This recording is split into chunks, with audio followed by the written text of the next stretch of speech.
Since I'm sure, before I tell you that, Roland, you're absolutely right. That is a single polyp that could be an Anthomastus or could be Paragorgia type coral that's growing, but it is a new recruit, which is interesting because that bamboo coral is also very young, so a couple of new recruits. It's interesting that they're also sticking onto that debris block that's just fallen down there.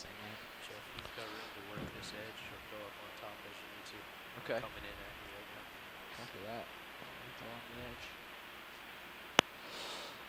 So pilot, for now, as we wait to hear from Nav about some of these alternate points, the general plan is that we will continue to go forward till we get to cross the 1200 meter isobath, and at that point make our determination based on time and conditions about what makes best sense to do from there. Does that sound okay? This is somewhat interesting. I can't tell. It's very dark. It almost looks like some manganese crust. Can't tell on this organic. Another thing that's interesting here is we're looking at a fan worm, and on the rock we're seeing a fan worm, and you can see the tentacles of the worm, but you can also see this one little stem that comes out and it ends in a little sort of a triangle. That's actually a cap, such that when the worm pulls in, that can plug up the opening to the tube.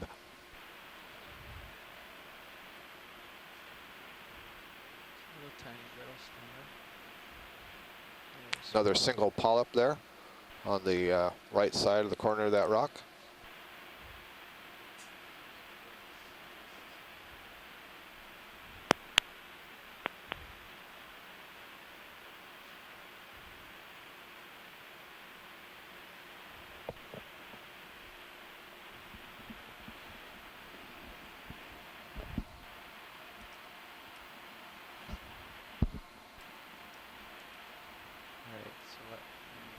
Basically, he said keep marching ahead until we hit the 1200 meter mark.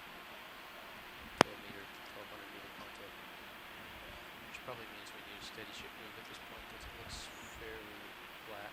Yeah. Okay. Some sea stars off in the distance. Looks like we are at the top of the cliff. Although, unlike the cliff that we saw in Hendrickson Canyon yesterday, I'm not yet seeing a really thick layer of sediment. Perhaps a little further away. Stuck the hill, or slightly south of east. Come in on this.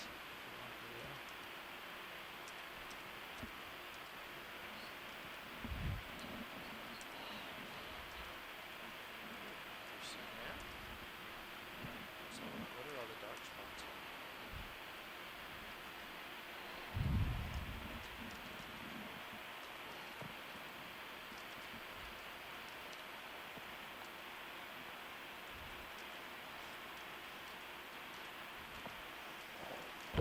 Science, Nav. Nav, this is science. Science. Transit time alone is 45 minutes from here to waypoint 4. That doesn't include coming up, getting safe, and then making our way over that. Roger that. So we're probably talking at least an hour to make that move. I believe so. Thank you. Do you mind if I give you another set of coordinates? Please do. Okay, stand by. Okay.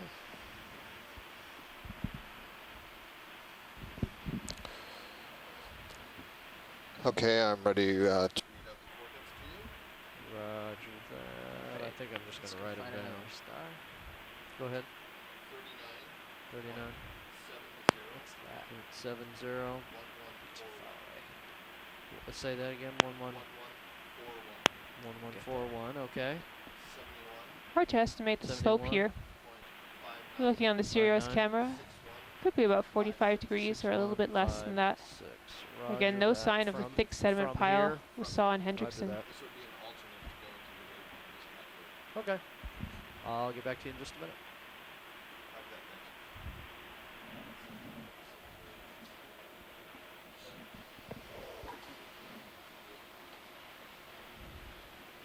Snapping a quick video on this. It's worth taking a longer look. A broken, dead bivalve shell. That is correct. Okay. And then there's something over here. Let's see, which direction are you looking? All right, so as we go forward, it looks like there's some debris from some wall that's somewhere up above us. Yeah, and just as we've sort of zoomed out on our bathymetry here, looks like we may have reached a kind of plateau, and the wall does continue ahead of us, just above where we anticipated ending this dive transect. So we're probably not quite at the top of the canyon yet. There's an interesting little anemone. You can see that the anemone is somewhat closed on itself, so most of the tentacles have been withdrawn. Anemones have this capability using musculature that lines the walls of its digestive tract to pull in the tentacles when it's feeling threatened, and can contract into a much smaller shape. Some small crinoids maybe on the top there. Oh no, that's a worm. It's polyps. Let's see, I think that's a little fan worm Right. that we're looking at there. You can see it's extending out of that calcium carbonate tube. I see it now. I thought it was just the wispies at first. Sure. Yeah, it's really hard to tell unless you're looking closely, if you're looking at a little sea anemone or if you're looking at a fan worm or a hydroid. Next video.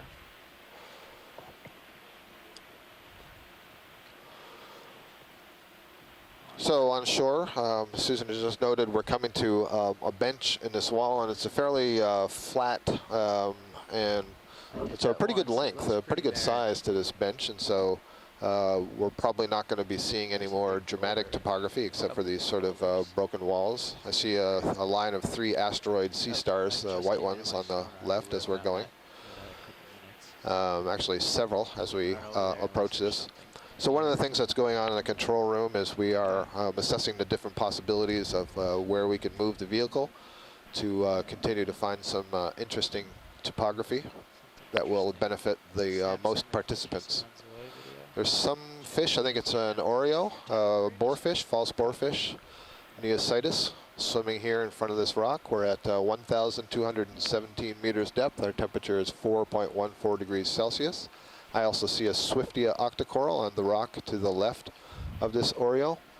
There's a lot of sponge on the side of the rock, and on the upper side of the rock, there's some dead corals skeletons on the back side. Oh, there's an octopus that is underneath the rock that we just approached. Running out of tethers, we'll have to get it. Roger that. We're about the end of our tether, so we might have to hang out here a little bit as Sirius catches up, but you can just see the arm of the octopus, and there's the head tucked way underneath the rock. Once again, that's probably a female that's brooding some eggs under there. This is becoming a little bit of a familiar sight in our travels through the canyons here. We are looking pretty far away. In the foreground, we can see some mysid shrimp hanging on to some polychaete tubes and worm tubes, and then the 2 little orange spots that you see reflecting in the water column, those are amphipods, another kind of crustacean.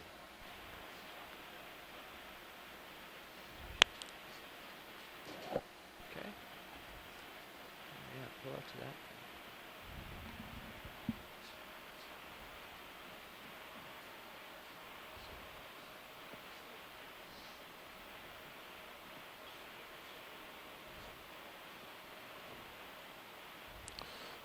Okay. There's a shrimp on it. Yeah, what is that? What that is? A shrimp? I see that red thing. Oh yeah, so it's a shrimp sitting upside down, hanging onto a sponge underneath the rock. See the octopus shifting around a bit in the background.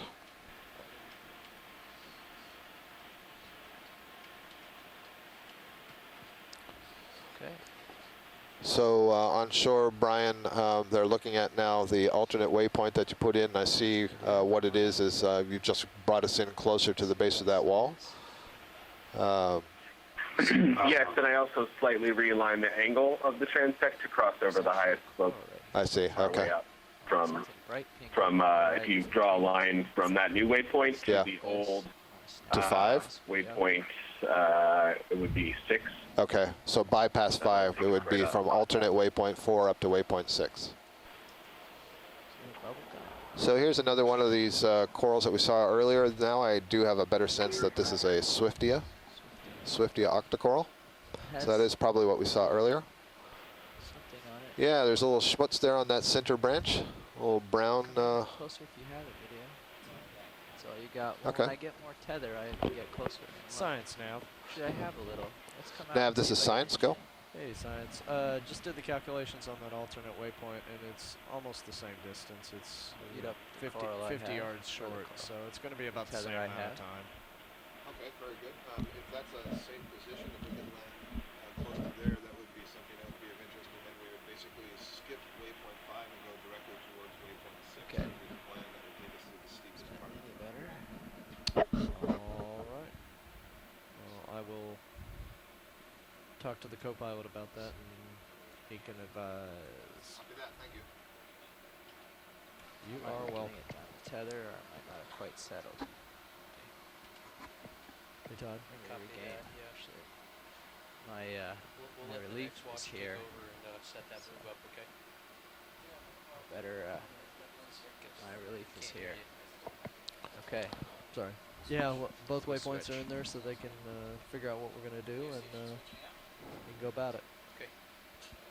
If they know it's a good hour of blue water before Looks like that block must have fallen down, Yeah, and roger on that. Yeah, impact Carl's the sitting edge right here next to me, so piece broke off the edge easy there. day. Nice fracture. Oh yeah, sitting in front. Yep. It even broke once it landed, right? Yeah, yep, exactly. Very nice. There's some more debris off in the distance. So, science on shore, we're having a shift change of the ROV pilots and navigator, and once the new team is settled in place, we'll just have a final review of the options here, and one of the things that we will also throw into the mix is the expected off-bottom time, so that you have all the information available to you. So I'll probably get back to you in about 2 minutes.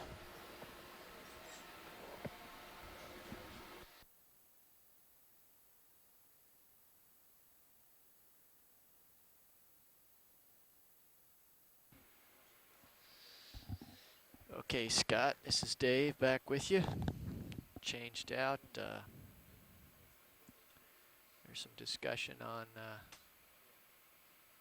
the big move, but anything you want to see while we're here locally?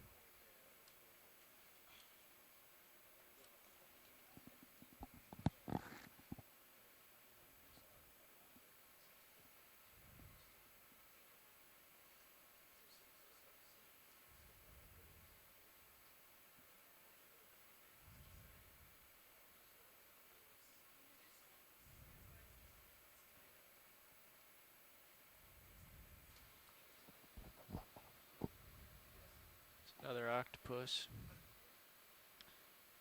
and maybe a Paramaricia? I don't know.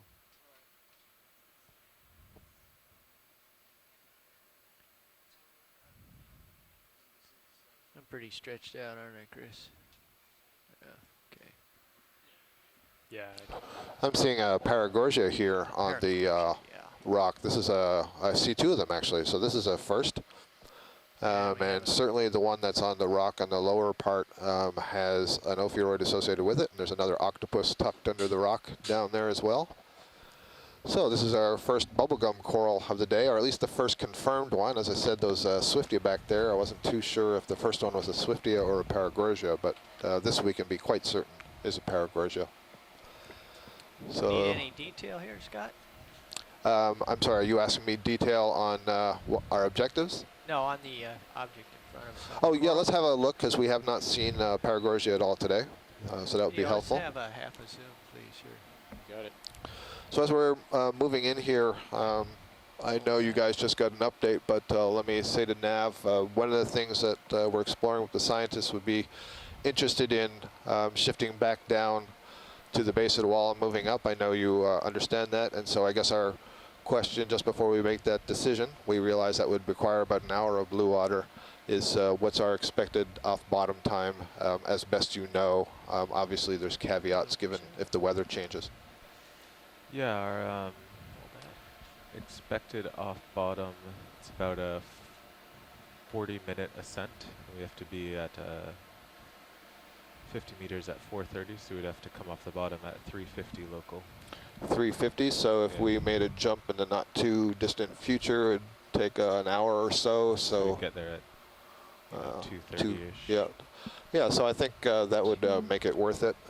We think we would get more out of doing another transect up a wall rather than going across fairly flat sedimented areas. So I will give one more chance for Shoreside to disagree with that, and if not, I think we're almost ready to make such a move once Susan is happy with the geology observations that we've made right around here. Okay. I am happy. Again, I think that if we had much more time, we could continue moving up the slope and possibly find where the thicker sediment package begins. That is usually found at the top of the canyon, but I think that could be a fair ways further along the slope. So in terms of time, I don't think that's something we're going to be able to do now. But seeing as we're seeing lots of debris here, lots of very large slabs actually. Remember, those lasers are 10 centimeters apart, so it's a pretty good meter or larger block there. Must have come down from the cliff above.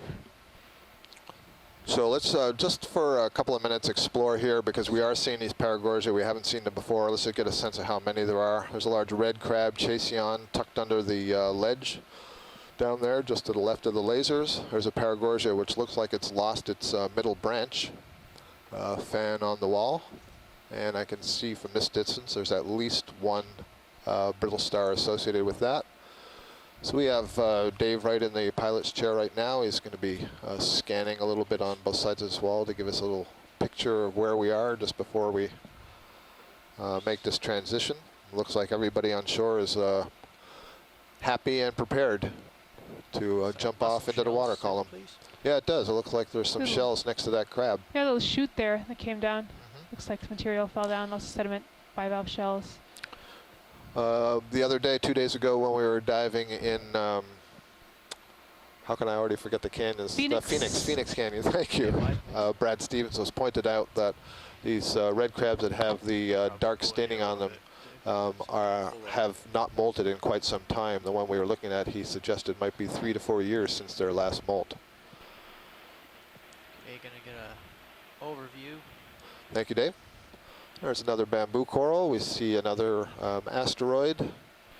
The wall otherwise looks fairly bare. I'm not seeing any Paragorgia colonies out in that direction.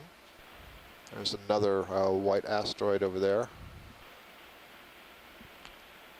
Again, seeing similar layering patterns. There's another octopus that that's moving freely on the slope. Looks like he's pointed downslope. I suspect there's probably some under that piece of debris that's just going off to the right. This really puts it in perspective. Look Yeah, how that small view. that octopus is. Oh yeah, Our main they view look so even, big when we're close they up. do. I'm not sure if that's an octopus or a fish at the base of the debris pile right in the center of the screen right now. I think that's an octopus. Another octopus. This place is filthy with octopus. Heading over to the northeast here a little bit.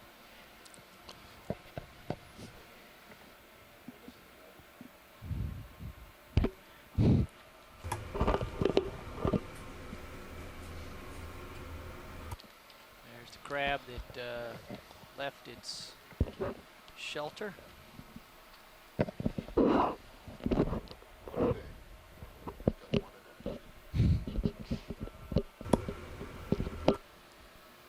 I don't understand why that does that. I guess because I'm pushing down instead of back up. I think so, yeah. Okay.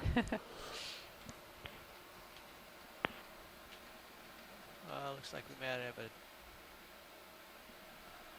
Dumbo. Oh, what's this here? Yeah, looks like a Dumbo. Or a bobtail squid. Bobtail, that's right. Yep.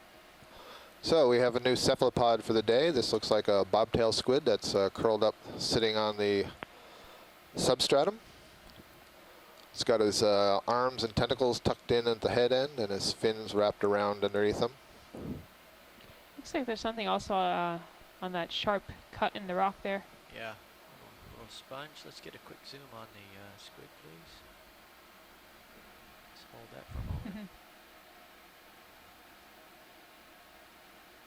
Okay, a little more zoom. It's really tucked up there. Yeah, it doesn't look like much more than a ball with eyes at this point. Who's going to blink first?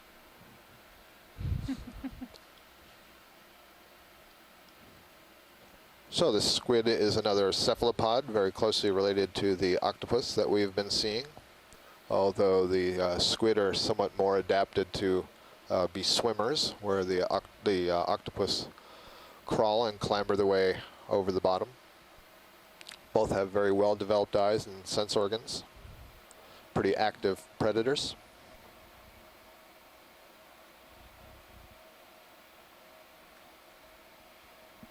That's a beautiful view.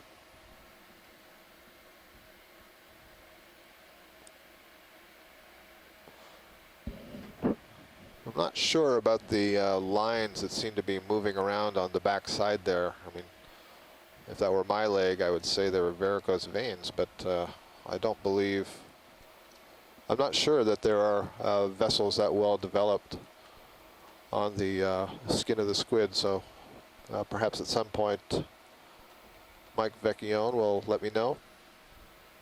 Tim Shank is noting that the eye doesn't seem to be reflective here. I don't see any light bouncing off it. Very faint reflection of our lights. Faint glow, yeah. All right, when video is happy, we're happy, and we are all ready to make the jump to alternate waypoint 4. Roger that. And when you do get set up to make that move, I realize it's not too far, but if we could align so that the main camera is pointed in the direction of motion, that way we can capture water column data for our mid-water biologists. Roger that. Thank you. Coming around. Nice pile of debris over there. Left side, some caves underneath, We just Possibly- headed south now. hollowed out by It's currents. actually due south. It's 650 meters. So probably good into. There's that crab that we just passed a short time ago. Look at the way the debris is really Oh, you're lined up driving. Yeah. perfectly with that chute Okay, coming so down. that's the, Just that's tumbled the reason down. for Oh having yeah, that. the column that Yeah, took a They wanna tumble. all came see down. things. Okay. Okay, so I'm still facing you. Yep, follow me around. Gonna head south. Well, this depth is safe. The terrain drops away slightly to the south, according to multi-beam.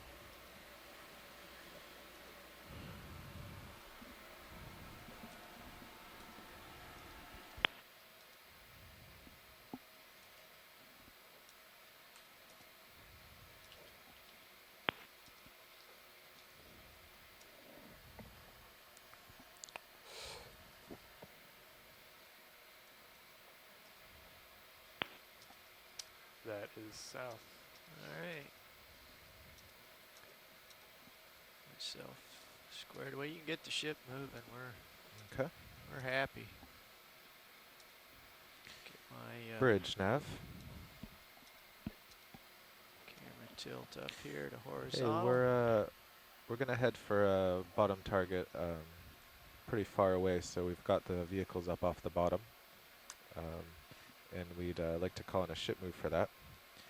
It's distance 650 meters, 650, bearing of 180 degrees, and ship speed of 0.5 knots. I know that's a bit sideways, so I guess as up to 0.5 or as fast as you can get the ship going.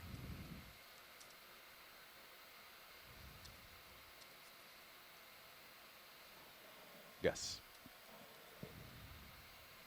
All right, thank you.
fair bit of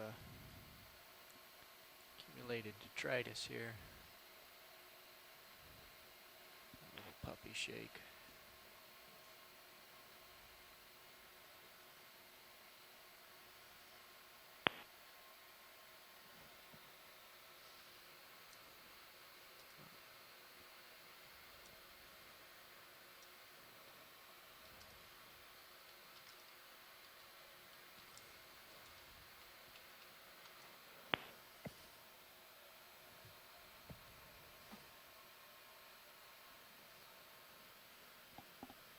Chris, let's haul up.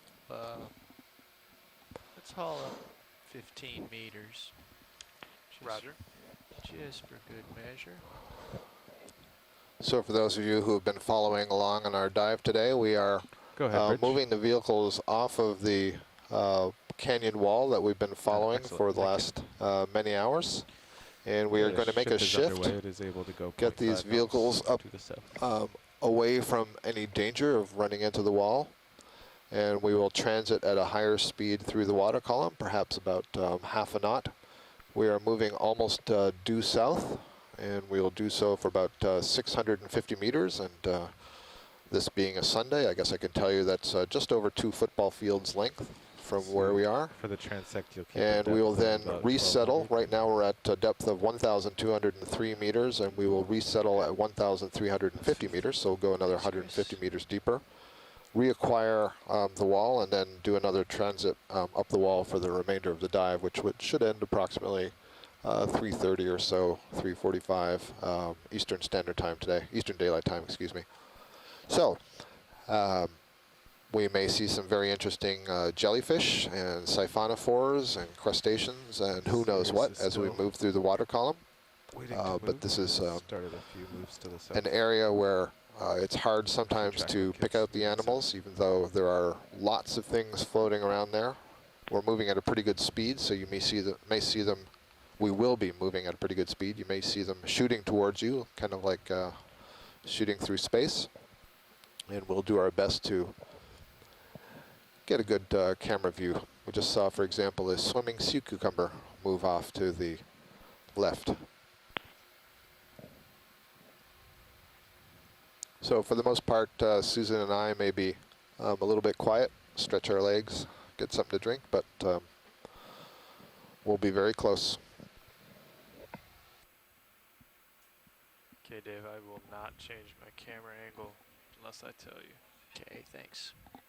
I see you looking at me at 23. Correct.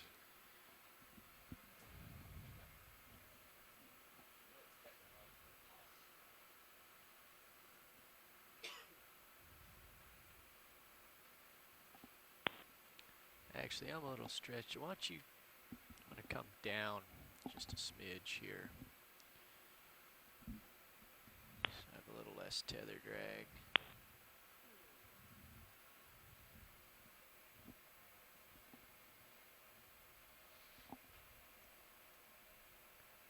That's a good spot for me.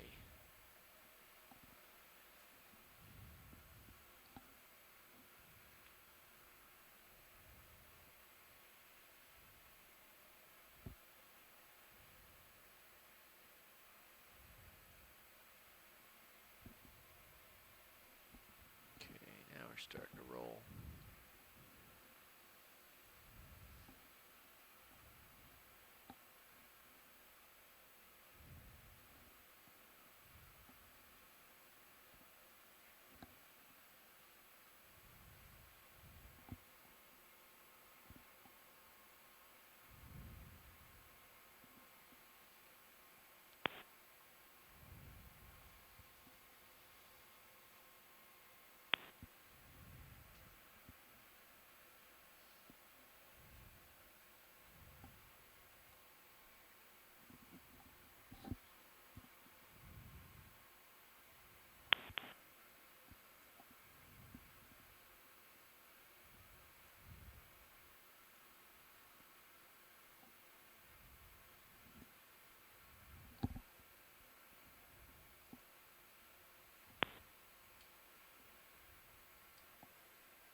So you can still pick up the slope in your sonar, I guess. Yeah.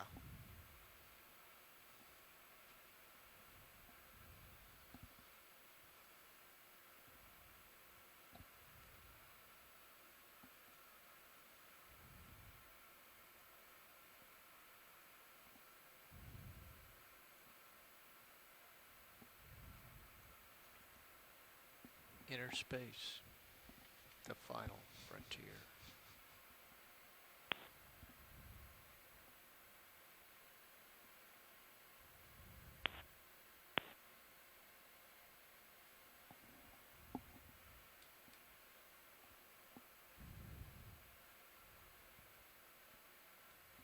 Here comes something.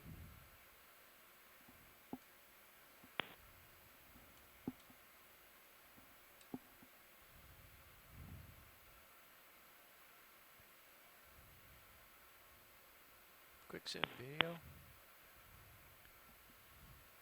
Hold there. We have a Medusa on the left. And some sort of fish. Let's do the fish. One more zoom. Hold that.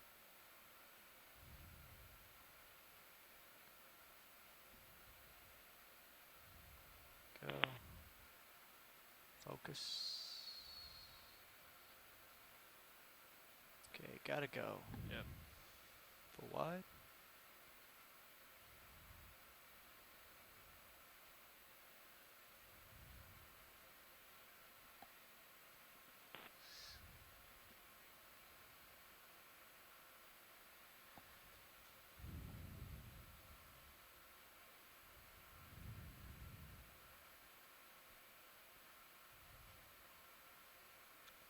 Another fish.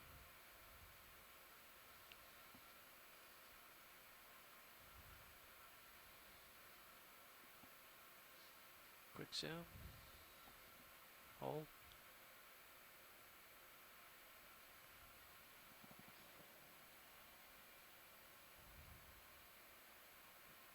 Zoom. He's gone. Yeah. Okay, Full wide. thanks. I think you came up a little too, Dave. I certainly did.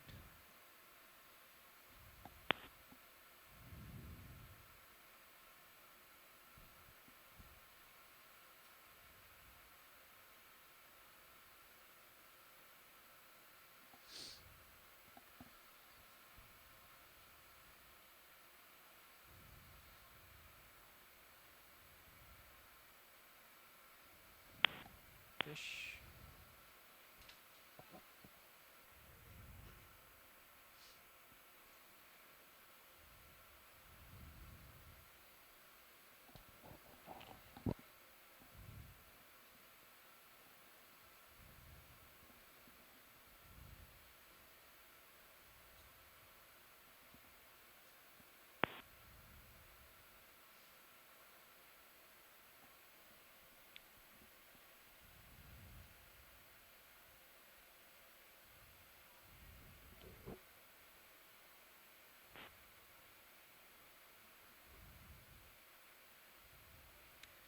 Chris, why don't you set your sonar to medium resolution? We get a little bit faster scan.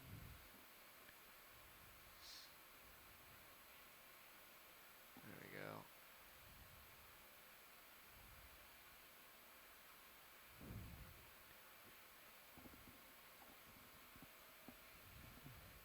Thank you. Sure. Just experimenting a little bit here. If our delta is 8 meters, I start to show up. Now, yeah, that was delta 7. Now let me drop down. I'm curious about what the vertical beam width is here. It's a good time to find out. Yeah. Okay, we're picking Go up ahead, the Bridge. float. Thank you, Bridge. Okay, and I'm delta 14 meters, and I disappear. And I think you were gone around 12, actually. Yeah. All right. So What's that? What's the math work out to? Well, we gotta know how far you are from me too. Well, you do have a sonar. Yeah. So let me come back up into visibility. Hypax. Hypax says you guys are 17 meters apart. Be interesting to see what the sonar says. Start coming back up.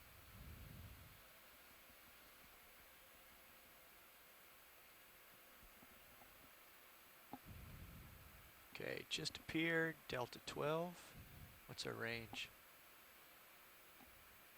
You got the mouse over there. You can. Sorry. You just put the cursor right over the target, and it's in the lower left. You don't even need to drag that. See this display in the lower left? Yeah. That'll give it to you. 25-ish. 24 and a half. Okay. It's just in and out at 10 meters delta.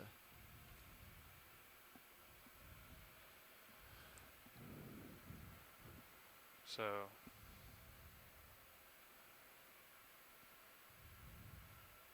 What is 24 meters apart? 24 range 24 meters and Oh, the slant range 24. slant range 24. Yeah. right. And delta is 7 right now, and I'm quite visible. Good hard target. So 180 minus a cosine of delta over slant. Adjacent hypotenuse. That's it. Not gonna do that in my head. What, you done too trig in your head? If it's easy angles, sure. Yeah.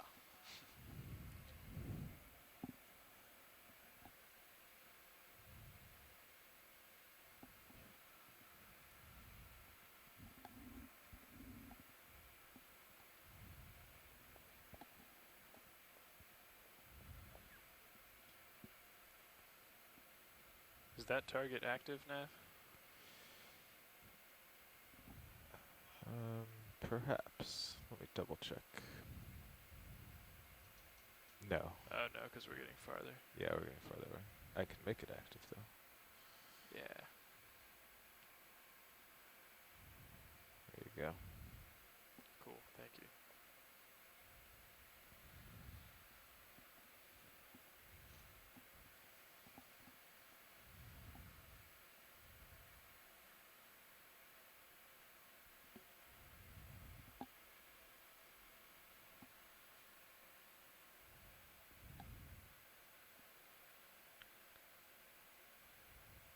So Chris, I want to switch out with you because this is a perfect opportunity for you to get midwater formation flying experience. Okay. I'm just going to get pushed way out here.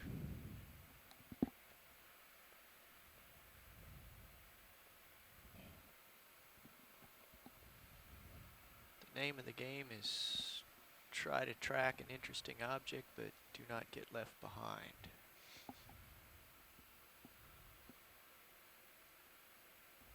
Stay in serious cam.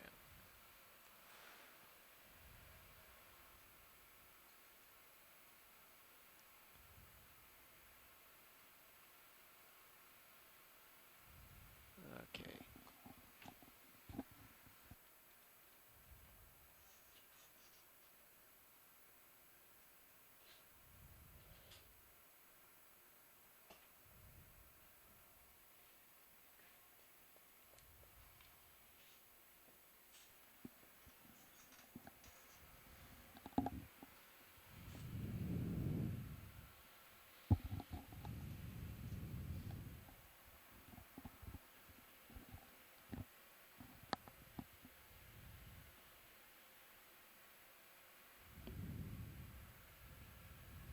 I could just tell you were getting bored to death over here.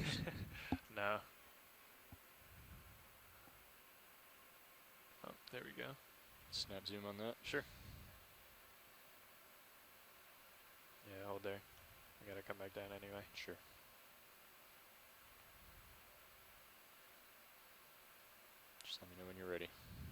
Yeah, go for it.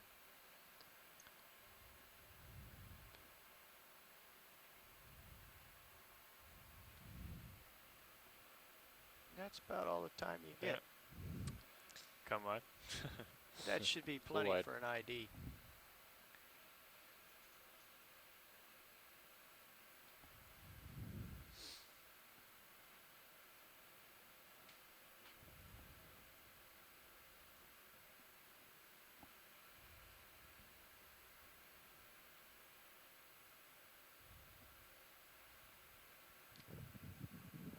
Are the strobes on the still cam deactivated? Probably. Certainly the still cam should not be firing at this point. I just turned it on just to See. if we'd capture anything mid-water. Go ahead, Bridge. Thank you, Bridge. Bridge, could I also get a barometer reading?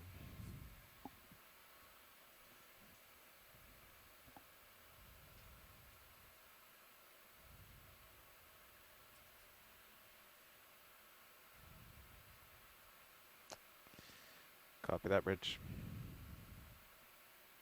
Did you mess with auto depth at all, Dave? I had it on for a while, but I realized when you start chasing things, it needs to be off. Yeah. Just seeing how it did when you move forward.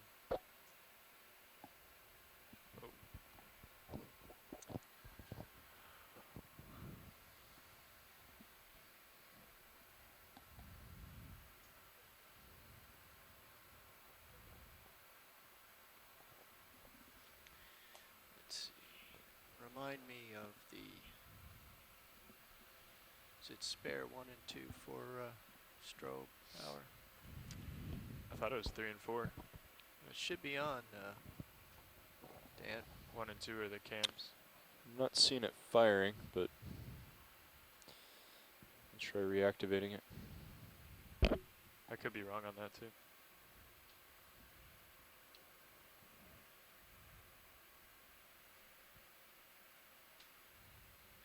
So we'd almost certainly see the flash in Sirius, right? Try those two. I think that might be it. There we There go. you That's go. it. Actually, that seems to wash everything out. Doesn't surprise me. But yeah, let's turn it off then and see what we get without him. Thanks.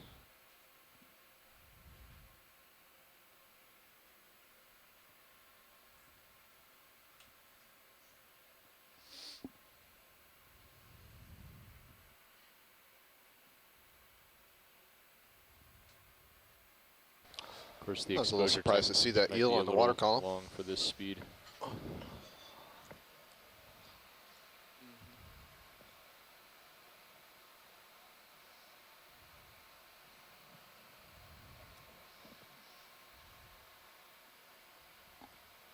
There's something down. Let's see if we can get this guy. Sure.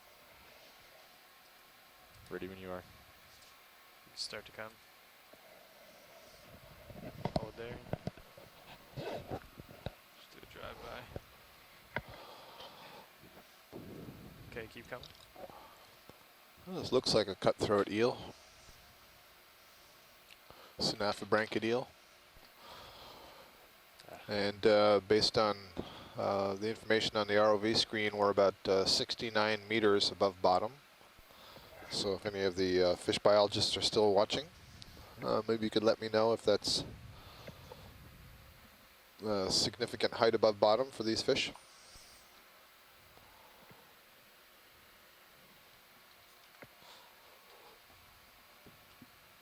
Scott, that might have been a spurious reading. I noticed just popped in and out of altitude lock. Yes, good point, thank you. I got to remember that I want the blue background. Yeah, that may be the bottom or it may be a large fish. Thank you.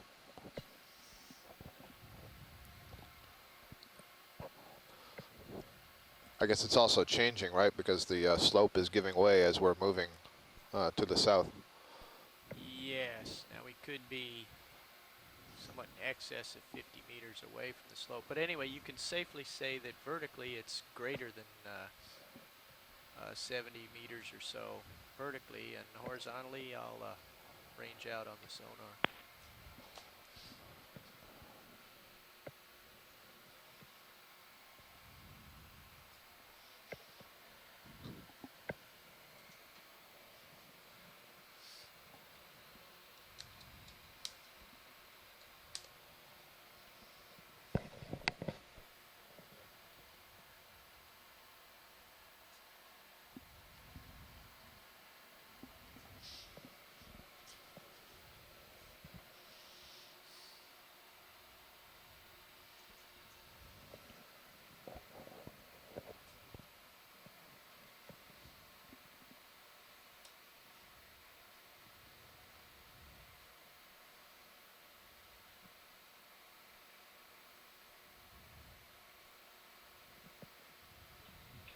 Attention, the ship store's open, the ship store's open, the ship store's open. Be sure and get all your goodies before the storm hits.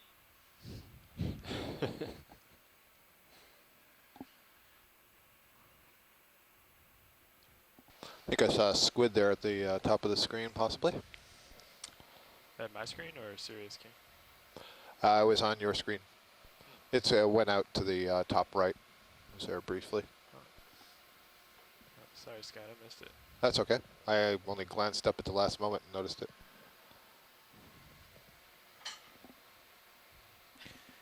Dry lab nav.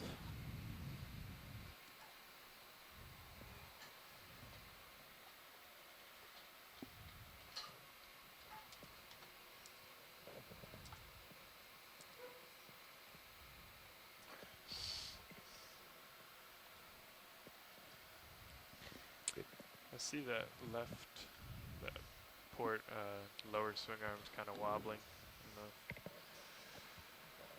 if that's alarming or not, but Where's that? oh, it was. Oh, in the rail cam you can Yeah. see it. You were It's been just prop wash or something. you were just cowboying around a little bit. Yeah. They're good I at wasn't going too crazy. they're good at half a Lateral. knot. Yeah. Yeah, there you go. Lateral does it. Just a little bit. Yeah, it's right in the prop wash. Yeah. If we were actually towing, we would have put them away. Right. If we were going like 1 knot.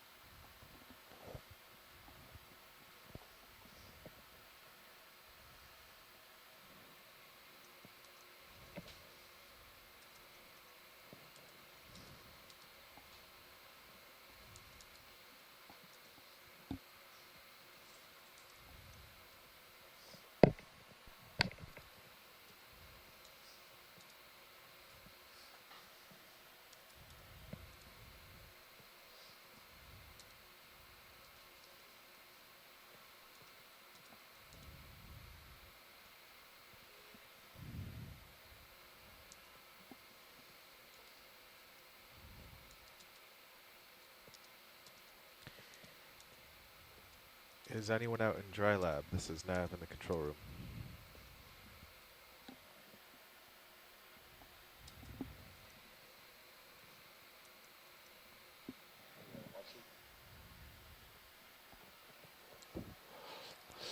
Video, this is watch lead.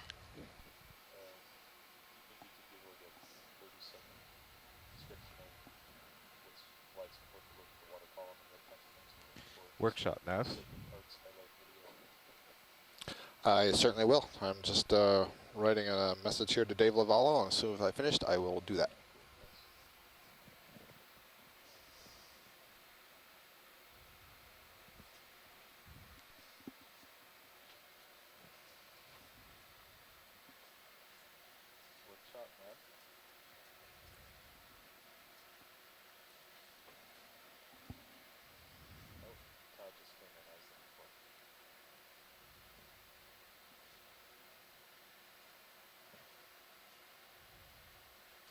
All set, workshop, thanks.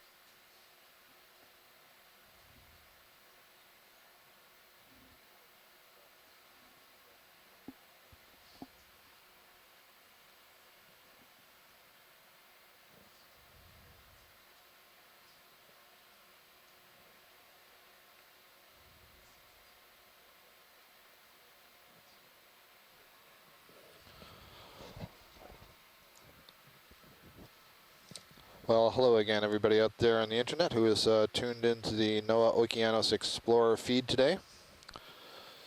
This is Scott France from the University of Louisiana at Lafayette. I'm your biology guide for our dives, and I'm sitting next to Susan Schnurr from Oregon State University, our geologist guide. And before I give you some information, we're coming up upon a beautiful ctenophore here, which is actually going to transition in very nicely to what I wanted to tell you. We're transiting through the water column for about another, half an hour to 40 minutes or so. We have been diving in McMaster Canyon, about 150 miles east of Staten Island, New York. And we are on a mission of exploration. This is the first time that anybody has been down in this canyon with any sort of cameras or video. And we're down here with the Deep Discoverer ROV and its companion vehicle, the sled Sirius, being operated from the NOAA ship Okeanos Explorer to explore the bottom of this canyon, the walls of the canyon, see the sorts of coral communities, the fish communities, and the various other animals that are associated with these corals and these fish, and to get an understanding of the geology of the canyon, what sort of rocks make up the wall, how much sediment is there, what's the rate of erosion, other evidence for landslides, and so on. We got on the bottom this morning at about 9:30 at a depth of about 1,327 meters. And we spent the next 4.5 hours or so transiting up a fairly steep wall. And when we got to approximately 1,205 meters, 1,205 meters, 1.2 kilometers, that wall became much more gradual. We'd basically reached the top, a little plateau on the wall, kind of a ledge in the canyon, and there was quite a lot of sediment. And we're working with a group of scientists who are on shore this morning. Actually, as I'm speaking to you right now, there are 16 scientists who are logged into an instant messaging chat room where we can share scientific observations, make proposals for how to conduct a dive, when to zoom in, what objects are of interest, and so on. And Susan and I here on the ship can get some help for some of the things that we're not quite as familiar with and request some input from those shore scientists. So as we got to the top of this wall, we had a discussion among the scientists and decided that it would be a more fruitful use of time to remove the vehicles from that wall, from the plateau we were on, and tow into the water column and move at a higher speed through the water column to get to an alternate point. We're basically going to sit back down in the on the floor of the canyon so that then we can transit up another part of the wall and compare what we see on the wall there to what we saw on the wall a little bit further up the canyon. We're actually moving south or towards the mouth of the canyon right now. So in order to move quickly, we have to pull the vehicles off the bottom for safety. We don't want the vessel making a move that the ROV operators can't quickly counteract. And so one way to move quickly is you move off the bottom, you get in the water where there are no obstructions, and then we can move at a pretty good rate of speed. Now, while we're doing this, there are a number of biologically interesting organisms in the water column. Zooplankton, there are a variety of gelatinous zooplankton, jellyfish, siphonophores, salps, larvaceans, and so on. Ctenophores, we just saw an example of a ctenophore swim by a few moments ago. There are also a variety of crustaceans. There are copepods and shrimp and krill. There are many different midwater fishes that live up in the water column. There are squid, there are cuttlefish, and so on. And so there's a lot of observations we can make as we're moving through. So here's a great example, nice timing. You can see there's lots of specks in the water column, and now there's a fish. We have a small midwater fish that is swimming through, kind of wiggling back and forth. And we are doing our best to capture that, get it in focus. It's really difficult. You have to remember that the vessels are moving forward through the water at a half a knot. And some of these fish may be less than 3 inches in length. And so being able to quickly zoom in and focus on them may be difficult. But one of the things that we have the capability of doing here is we're recording all of the video that is streaming to shore. And we can opt to capture segments of that video so that later, after this cruise is done, scientists who are interested in the organisms that are living in the water column can take clippings from that video, and look at it very slowly. They can extract single frames, and they can analyze the various organisms that we're seeing go by us relatively quickly, but they can look at them a little bit more slowly and directly. And here's a squid right here, I think. Is it? No, no, this is a fish, a little eel. So I can't tell I don't have a lot of spatial depth awareness. I'm not sure how far it is away, but as we get closer, I see indeed it does look like an eel. It's about to get much closer to us as the vehicle advances on it. Very nice, just seems to be hovering there in the water column. I think this is about the fourth eel that we've seen. There he is opening his mouth, exercising his jaw. The little fish that we have been passing, those little black ones that we saw 2 or 3 a few moments ago, those were cyclothonies. So one of the scientists on shore is Peter Oster. Peter Oster is a fish biologist at the University of Connecticut. He's interested in how fish interact with their habitat, what features of the habitat is it that attract fish, and how do fish behave in these different habitats. And these are all questions that have importance to conservation. If we're interested in preserving habitat that will increase our supply of fish, then it's really important to know how the fish are interacting with that habitat. We're coming up on a siphonophore here. Looks like, or maybe it's a chain of salps. Alrighty. I'll stay in frame there. Right now we're transiting through the water column. Our total depth is 1,213 meters. It's a little bit difficult to say what our altitude off the bottom is. Typically we're reading that from the D2 ROV, but the altitude is such that we're too high off of the bottom to get a good reading. So all I can tell you is that we are certainly more than 50 meters off the bottom, but I don't know exactly how far off the bottom. If we look at the HYPACK screen, it looks like the contour line that we are over is about, what is that, 1,355 meters, and we're at 1225, so I'd say we're about 125 meters up in the water column, more or less. Hopefully that's good enough for you, Tim Shank. Tim Shank is one of the biologists from Woods Hole who's tuning in. And as I'm talking to you and I'm looking at what's going on the screen, I'm also looking at my computer in the instant messaging room and trying to keep up with the comments that the scientists are saying. Now here's something really interesting. This is a larvacean house. So a larvacean is an invertebrate very closely related to us. It's in the phylum Chordata.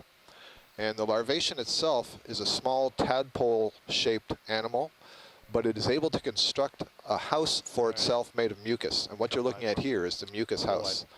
And essentially what happens is this tadpole-shaped invertebrate sits inside its mucus house. The house is very complex. It has a series of filters on it.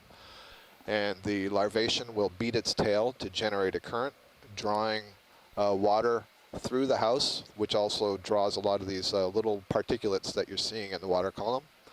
We refer to this as marine snow. Some of them are small copepods. You can actually see some of these spots sort of dancing around, like that little red one that's moving right now. Looked like it was moving as a copepod would. Others of them are just broken down organic material. So it may have been some sloppy feeding by a fish. It's chunks of food that have come out that way. It may be fecal pellets that are sinking down from above that have gathered some bacteria as it's sinking through the water column and so on. There's all kinds of organics that provide food for organisms. So these larvaceans then will generate a current through that mucus house, and they will feed on the organics that are trapped. Now, as you could imagine, since there's so much material here in the water column, it's not going to take too long before the filters in that mucus house get clogged. And so the larvacean will actually get rid of that house. It'll just leave it behind. And so we'll see many of those houses floating in the water column and eventually sinking to the bottom. And they actually serve as a very significant source of organic material to the deep sea. So a lot of these particles, you could imagine, sink very slowly into the deep, and they're very diffuse. But these organisms that are able to filter the water column and bind it up in one place create a concentrated source of organics. And so these mucus houses are actually a good food source for a variety of other organisms. So the larvacean, having abandoned its house, will then go ahead and create a new one. And this is a process that could take place several times in one day to build this complex mucus structure that's full of a series of filters. So there's quite a lot of interesting complexity going on in the water column, and you know, we often give it a relatively short shrift as we're passing through it. We think it's just water that we have to go through to get to the bottom, but there's all kinds of stuff going on. It's just that it's a very difficult environment to study. It's a difficult environment to sample, as you can see. It's three-dimensional, and it gets a little bit tricky to sit and look at things. Now, if that was the objective, of course, we would stop the ship. We could have the D2 basically sit in place, hover in place, and get a more stable view of what's around us. We'd have to wait for things to swim by us instead of us swimming by them. So that's a bit of an overview on what's going on in the water column, and why, as we're transiting from place to place, we like to keep the cameras rolling, the video recording, and our eyes open.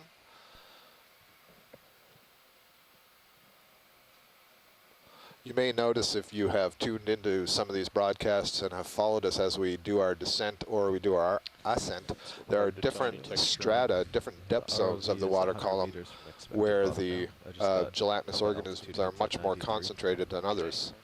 So there's this one zone that we often pass through where suddenly there's lots and lots of salp chains, for example. These gelatinous animals that grow in little colonies, they bud off in these long chains. So we often see that between about 500 or 600 meters and 700 to 800 meters.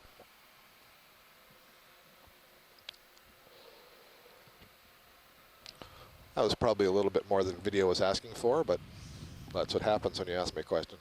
Yeah, thank you, Watchlead. My pleasure.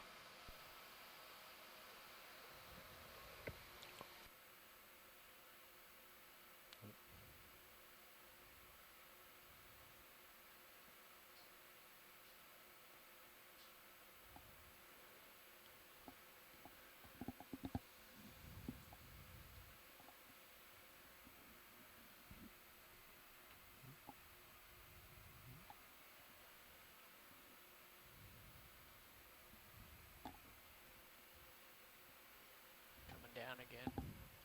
Roger that. Yeah, go ahead. I can't hear anyone on EXW2.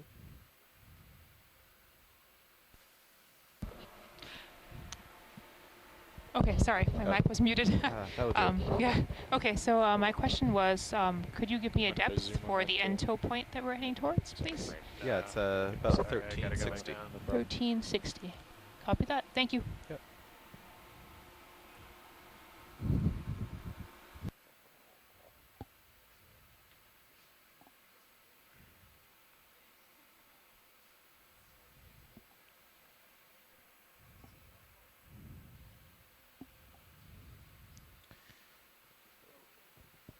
Watchlead Nav.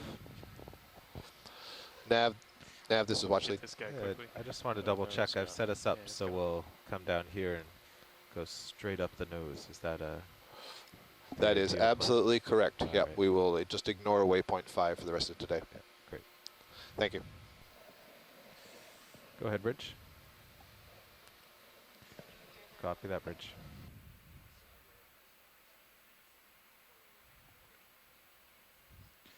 I have altitude. I see that.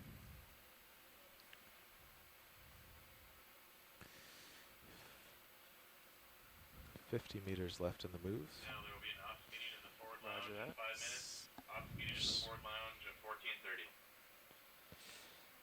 And Sirius is trailing about 50 meters behind the ship. And you got starting to pick up something in your scanning sonar. Range 50 meters.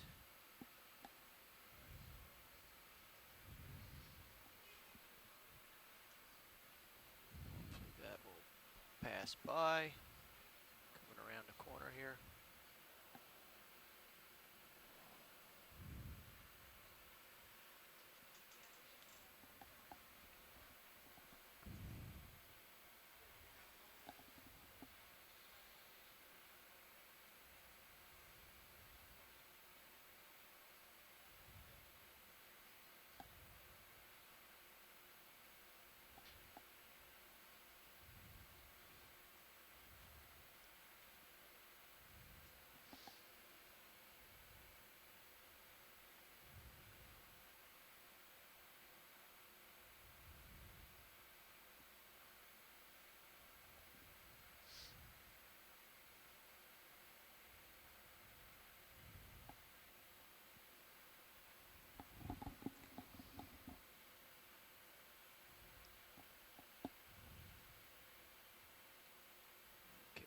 There's the wall. It's roughly 48 meters Roger. east of you.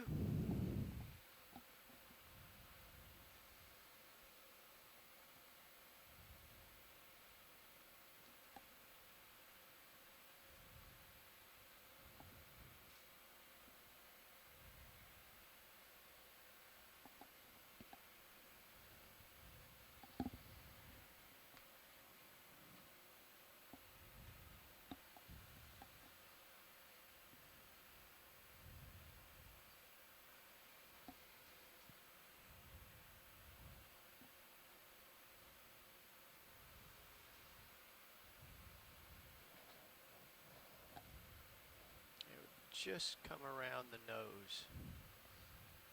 Yeah, you can see it in Sirius now.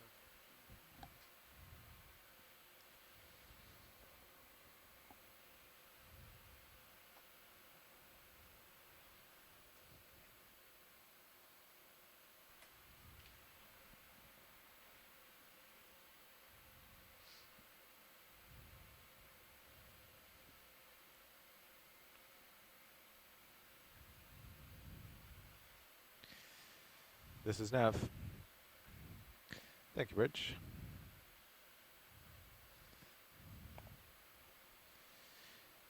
Bridge, while I have you on the radio,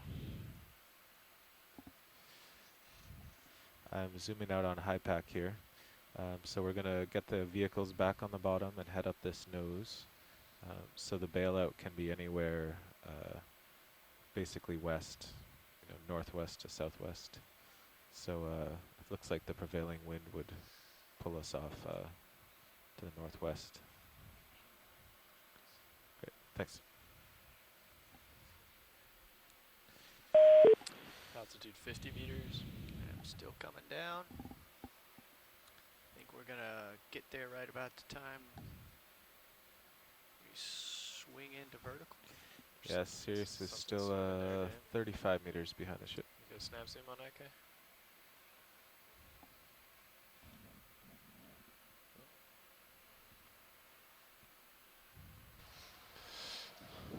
So, is this just another eel? Yes, I believe it is.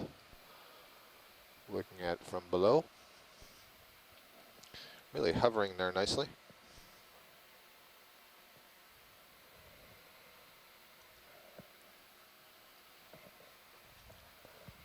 Alright, video. Nice. Cool.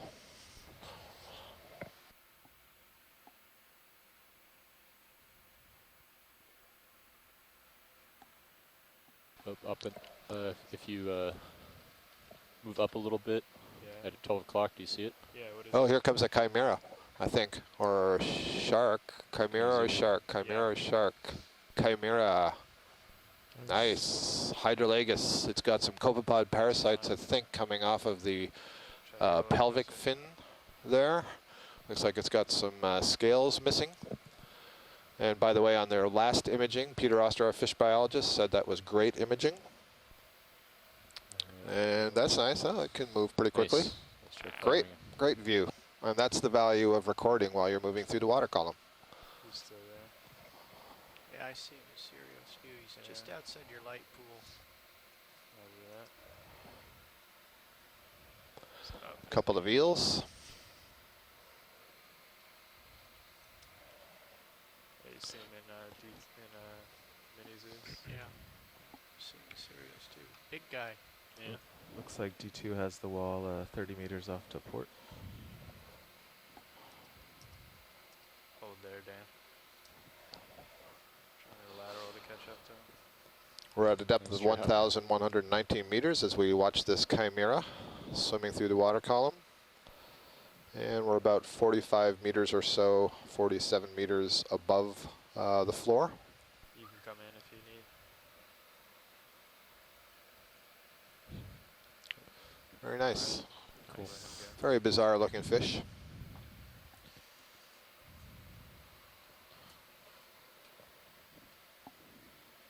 Onward and downward.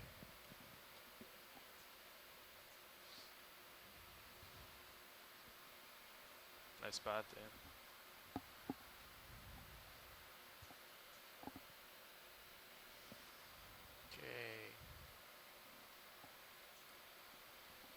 are slowing horizontally.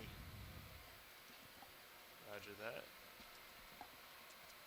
Looks like you're starting to get altitude. Got 60 meters. I can start bringing my head to the east. If you can track over that away, get you over where you need to be.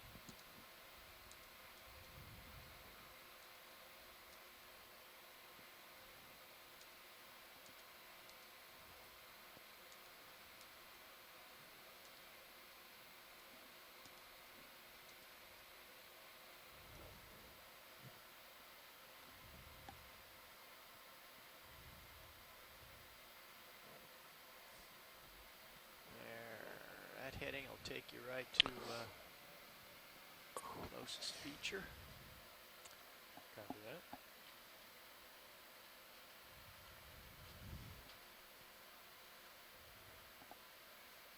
Still coming down.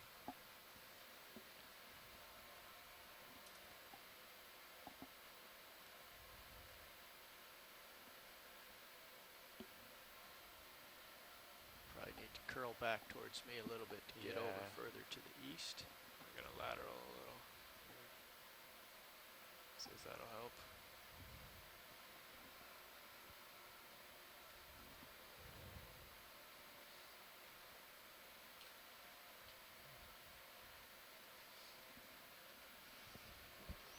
Get 30 off the bottom.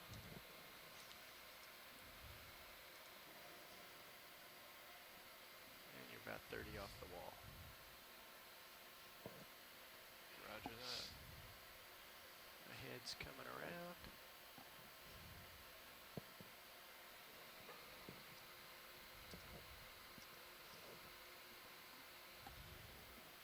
And Starting to pick it up. I'm square to the wall. Let's see it in both cams.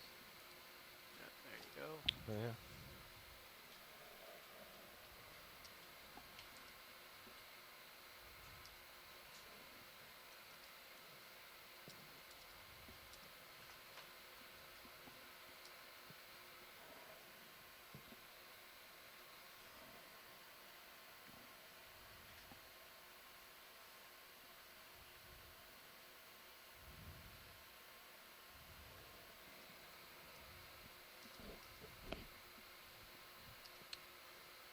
This is some pretty dramatic steeps here.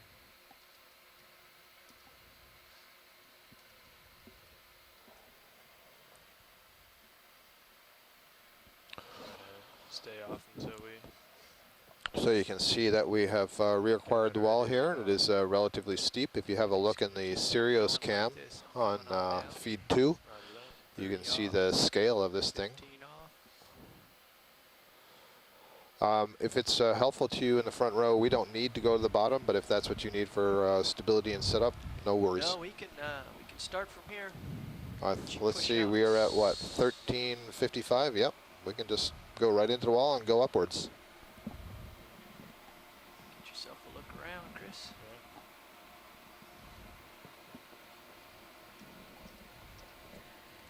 Stopping there, Dave. Yeah. Is that okay with you? Yes, you Yeah, can, that's come fine up with me. and get tethered. And depth, okay, 1358 is the depth right now. Looks like it. Can zoom in. Well, maybe not right now. I can't get too much Yeah. deeper, but you can zoom from there if you. All right. And for reference, our previous transect started on the bottom at a depth of 1,324. Copy that. So we are about 34 meters above that point now, up on the wall. And is that It's like another fish? chimera, I think. Hydrolagus that we saw earlier, and maybe an octopus on the wall. Get a nice view of these differential erosion layers here. I'm thinking that that chimera, if I'm looking in the Sirius view, is actually on the flatter part of the wall, at the base of the wall. Yeah, it almost looks like that. Yeah, it looks kind of flat and sedimented coming up from there, maybe. See the current coming down. I think we flew that approach pretty precise. We got right to the intersection of the wall and flat. So, There's tether. should we move Sirius 10 meters for now? get that started. Yep, another octopus right there, tucked under the corner of the wall. To tell you the truth, let's under make that it ledge. 20 because we'll go up and it'll recede. 20 at a 10th, let's say 0.75.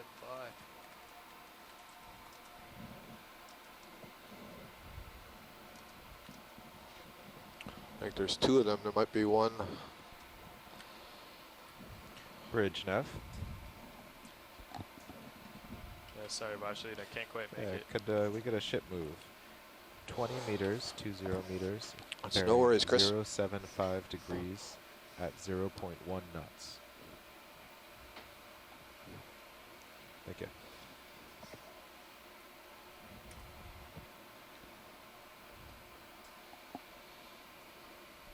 There's something floating down over there, though.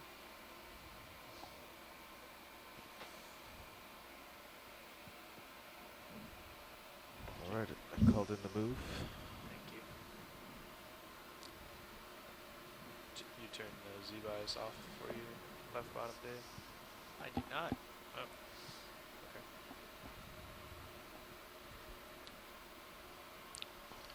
It's like another eel possibly in the water column ahead up. 15 to 17 is generally where Just on the right side of the screen.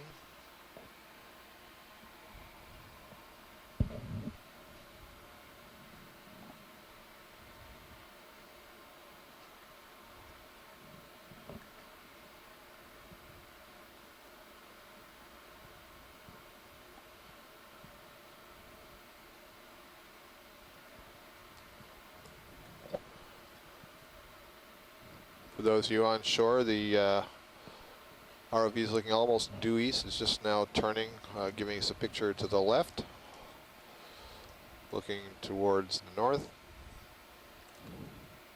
You can see up along the wall, that's the direction that we came from. start coming up, tugging on me a little bit. Roger that. Coming up. So we have 1 hour of bottom time left. 1 hour bottom time left, guys. So on shore, we'll see how much of this wall we can see in that time. And right now, at least on this lower part of the wall, like the other times we've hit the lower part of the wall, I'm not seeing too much growing off of it, not obviously anyway from this distance. And what's happening now is the ship is positioning itself so that the Sirius sled is in position and over the ROV, and we can move a little bit closer towards this wall and get you the images that you'd like to see.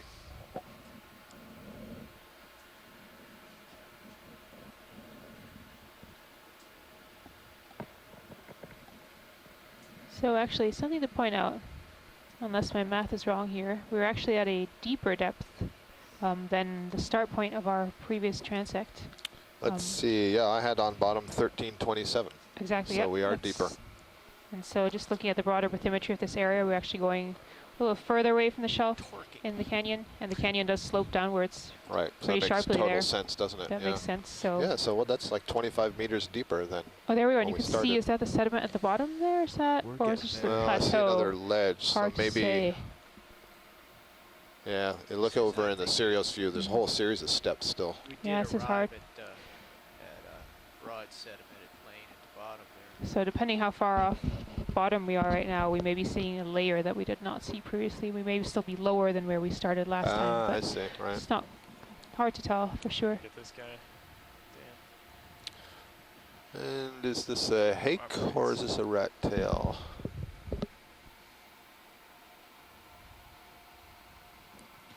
Do not.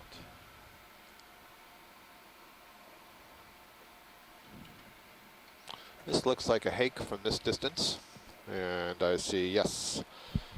Thank you, Emily. Emily Duan on shore confirms this is Antimora, the blue hake.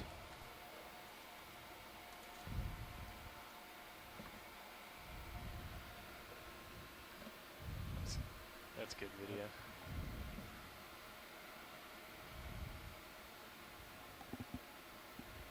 See that you're creeping towards the wall.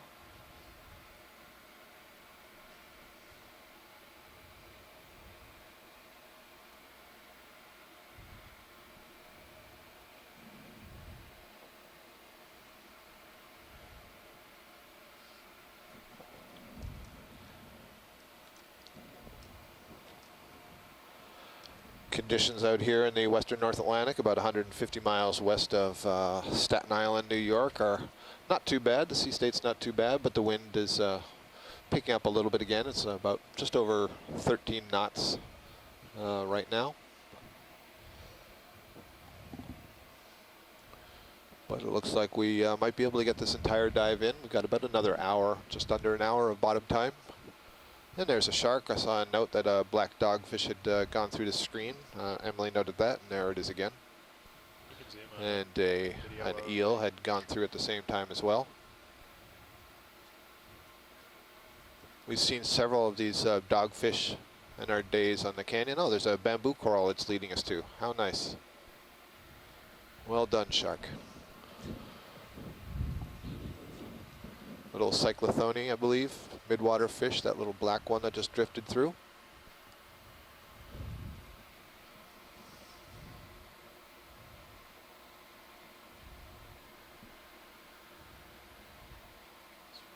Something in that, looks like there's a little burrow behind the coral.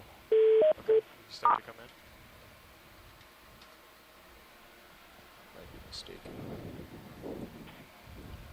You know, Hold it there. I think these may be even different bamboo corals that we were just looking at on that wall that we were on just a short time ago.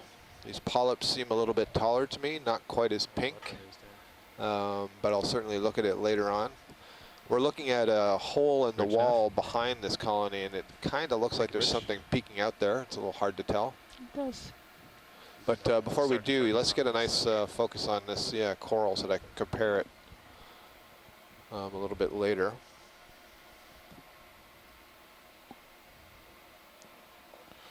This is certainly a bamboo coral.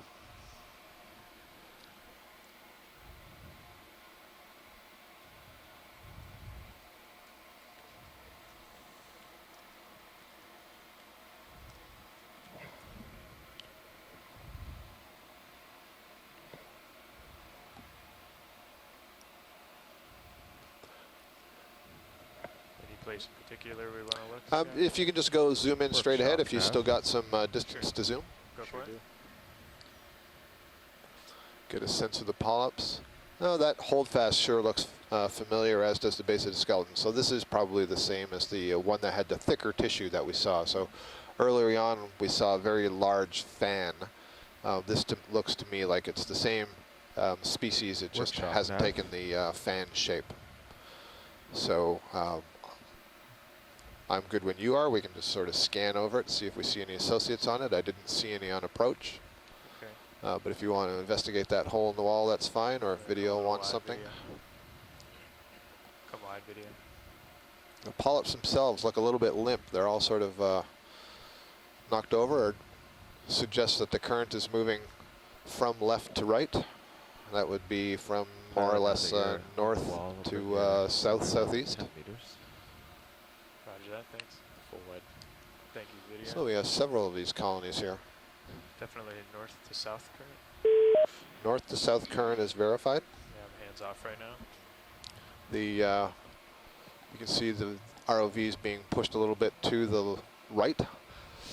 I hope that's what I said just earlier. It is what I meant. Yeah, northwest, out of the northwest. Right, yep.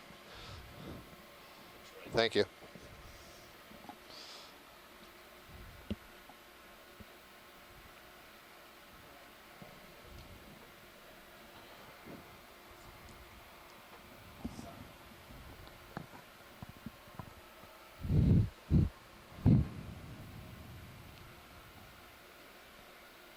Looks like a little ctenophore swimming through the screen.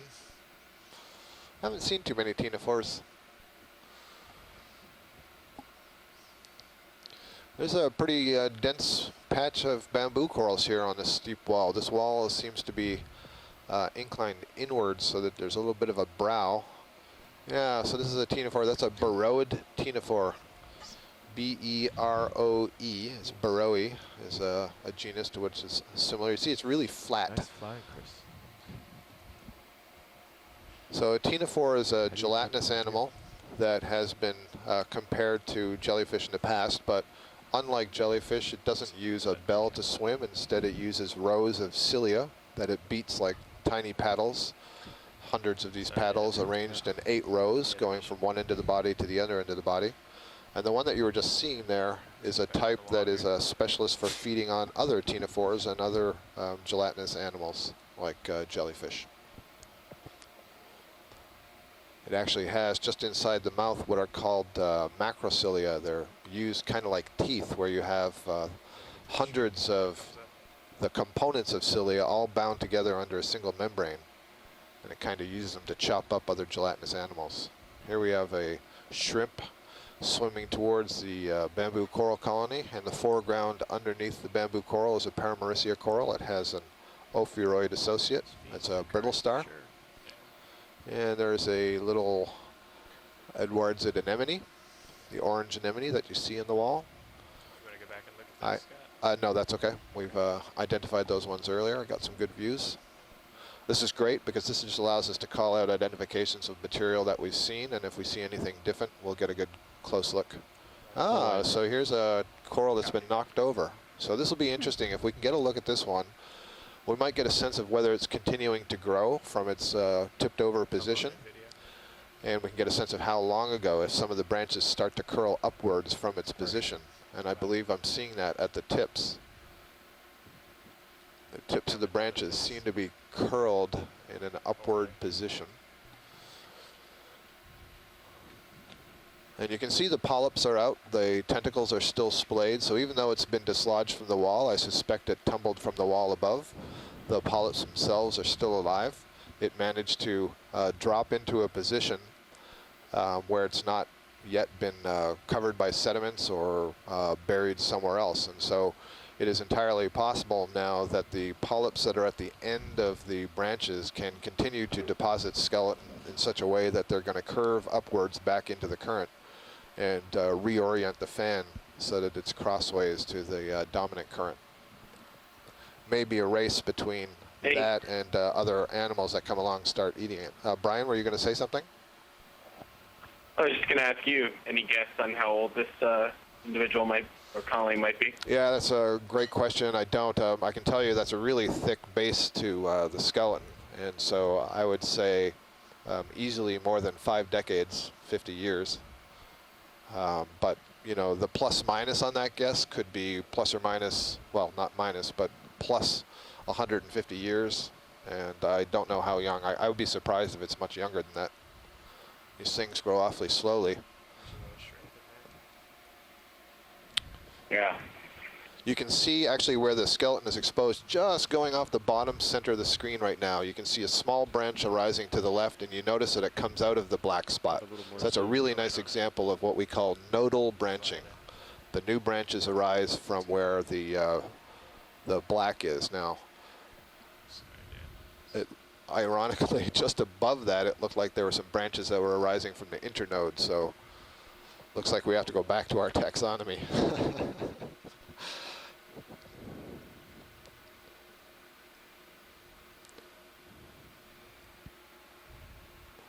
Perhaps not. It may just be covered with some tissue, and I can see that just above where the tissue is cleared, where it gets pink again, there's another branch arising at the node. Thank you. That's good. So that's interesting. Yeah, you can see all these polyps are alive. I'm off a little ways. Sorry about that. I wonder, it's possible that if we look just up above here on the wall, we might actually see the holdfast for where this thing broke free. Because I don't see the holdfast on the coral. I actually see just the base of the skeleton, but on a not a larger patch. That's interesting. So it could actually have fallen down from fairly high up, or would you Sure. expect that to break if it came from too far up? Well, I guess Well, it depends how it catches the current. It might That's sort true. of drift down like a leaf. We have 3. Yeah, that absolutely could have been it. Oh, There's there. a black splotch right in the middle there. Yep. Partial. So if that is it, it suggests it broke off an awful long time ago. Actually, just at about 1 o'clock to that, the top right of the screen, looks like something that's colored more like I would expect for the base of that colony, but it's kind of small. Who knows? Come in there, Dan.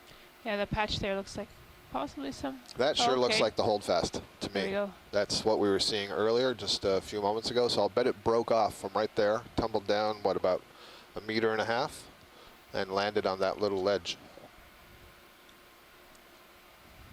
Thank you. That's good. So I noticed before we zoomed in, there were 3 or 4 Paramaricia corals, and let's see, 1, 2, they all have ophiuroid associate with them. Don't see any other associates. I don't see any crabs crawling on these things. What's at the base of this bamboo coral here that's coming into the screen, upper left? There's something large, yeah, right. I don't know if there's an anemone at the base or something else has been trapped there.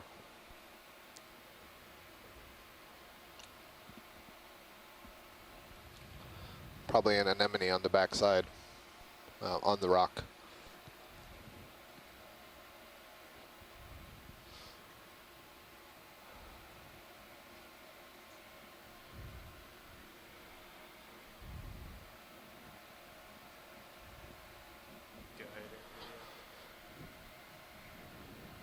Indeed, so it's just above. It's not actually connected to that coral at all. It's growing right off of the rock. But this is a sea anemone, also a cnidarian, so related to this bamboo coral. And you can see the oral disc, which is the large round part from which the tentacles are arising, and they surround the mouth, the oral opening, which is that slit that you see in the center. Notice the current here. That's right. You can see all the tentacles are sort of wafting off towards the right. That would be basically to the south, which is towards the mouth of the canyon. So the current in this area is moving down canyon. Thank you. That's good. So as we look at some of this material, I'm going to answer a question that was posed to me in the email, and I will do my best to do it fairly quickly, and if we see anything else interesting, I may interrupt my explanation. But the question was about all these names that we're giving, the scientific names for the corals and the other organisms. And so I'm trying to give you some common names, and a common name is just something that is popularly given to describe an animal, and it may be different in different parts of the world. This is one of the problems with common names. You could be in one country or even in different parts of the country, and a different name can be used to describe the same thing. So scientists try to use a more formal naming convention, and it's often based on Greek or Latinized terms. And at the base we have the species binomen, and this is a two-word name for all species, and they're all unique. And the species binomen is composed of the genus name and the species name. And very often the Latin names that I'm giving you here are the genus names because we don't know the species without studying it more closely. So before I continue, let's describe some of what we're seeing. There are many small pockets of Desmophyllum cup corals here. They're alive. And we've got something really good here. We've got a bamboo coral. You can see it's been stripped of the skeleton, stripped of tissue, and there is a sea urchin on that skeleton that's feeding. It looks like an Okeanos urchin. And earlier I had mentioned that we don't have any evidence that the urchins feed on the corals themselves, but they will feed on the cleaned off skeleton on various particulates and organics that is on the skeleton. Now that doesn't mean that the urchin is not eating the bamboo coral, only that I don't know of any evidence for it. I don't know that anybody has done any studies of the gut contents and seen, for example, the spines of these corals inside the stomach. You can really see the tube feet of this sea urchin kind of wafting back and forth there in the currents. And you notice at the end they're kind of bulbous. That would be where the little suction cups for the tube feet are. Otherwise it's got the typical spines of the sea urchin. They can articulate, and the mouth would be tucked right under the center of that disc and would be could be oppressed against the skeleton. Sea urchins have a structure called the Aristotle's lantern. It's actually a very complex set of ossicles that control some jaws. Before I finish, in the background there on the left, I see a sea spider also feeding on this bamboo colony. It's terrible to witness. Oh, just kidding. So the Aristotle's lantern is a series of jaws, so it's possible that if we got a sort of side view of this thing, you might be able to see, if it was actively feeding, these jaws actually being extended from the mouth and scraping on the skeleton. So you can see on that bamboo coral, the very white, bright skeleton. That's where the live tissue of the bamboo coral has been stripped away. But the colony itself is still alive at the tips, both on the lower part and the upper part. So elsewhere on this wall, there's lots of cup corals. There's several acanthogorgid corals that we've passed, and if, let's see, I don't know that anyone's noted it in the event log, but there's at least 3 or 4 Acanthogorgia, several Paramaricia. 1, 2, 3, 4. These Paramaricia do have ophiuroid associates with them. Looks like there's an Acanthogorgia between the 2 arms of the bamboo coral colony we're just looking at on the right side. Do we want to look at that? I'm sure we can just verify that that's what it is. I'm pretty certain that it's Acanthogorgia, but a close-up is better than my word. We're going for Thank you. Yellowish. Yellow, exactly. Yep.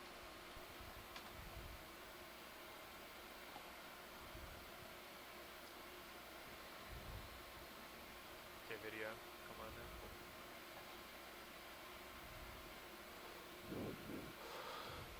now. And there, so yes, Acanthogorgia. There may be an ophiuroid associate on the lower branch right above that laser dot that just hit the branch. Yep, right there.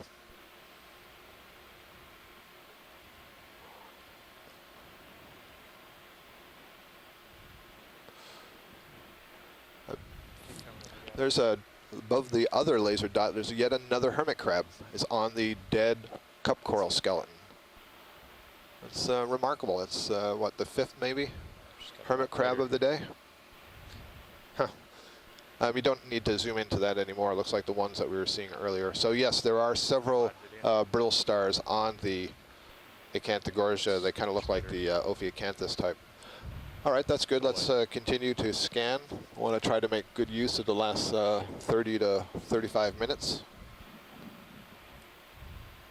There's a nice view of the wall. We're looking back towards the way we came, so looking north, kind of along the wall as we move along at 1,342 meters depth. Oh, what's this pink thing that you're passing now on the top right corner?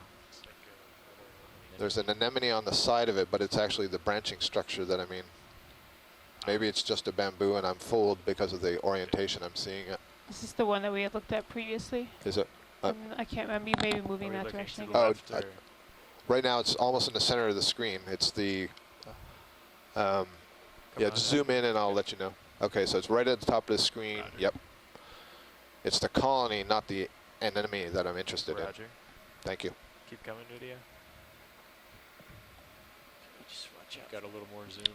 Toad in your swing arms, just a little. Well, it looks like Acanella. Exactly. That's why I'm kind of surprised. It is. Oh, and look at the roots. This is fantastic. So this is, if you were tuned in yesterday, you're going to get a nice treat now. So this is another bamboo coral. This is an Acanella bamboo that grows more like a little shrub or a bush instead of being planar.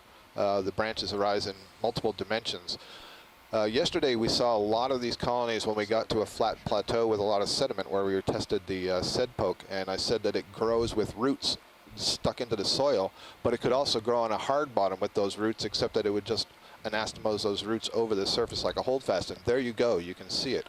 So the roots, instead of going into the sand or the mud, are actually extending over the rock and essentially gluing themselves to the rock. That is so cool. Look how long those roots are. That is great. That thing's probably been there a while. That's pretty awesome. Yeah, that is great. I noticed a couple of crinoids on this Acanella, so if we can go back up and just get a close, slow look at what else is in there. There's an anemone, obviously, at the base. And there's something yellowish on the left side wrapped around a branch. I'm going to guess that what we're looking at is the back side of an anemone, and that's its pedal disc probably just hanging on. So just hold there, video. I'm sure fighting. And keep in mind, we've got these currents that are moving along the wall, so the pilot has to adjust for the currents and, of course, the tether that leads up to the stereo sled. That's really yanking. Okay, So this adds to our diversity for the day. This is another octocoral.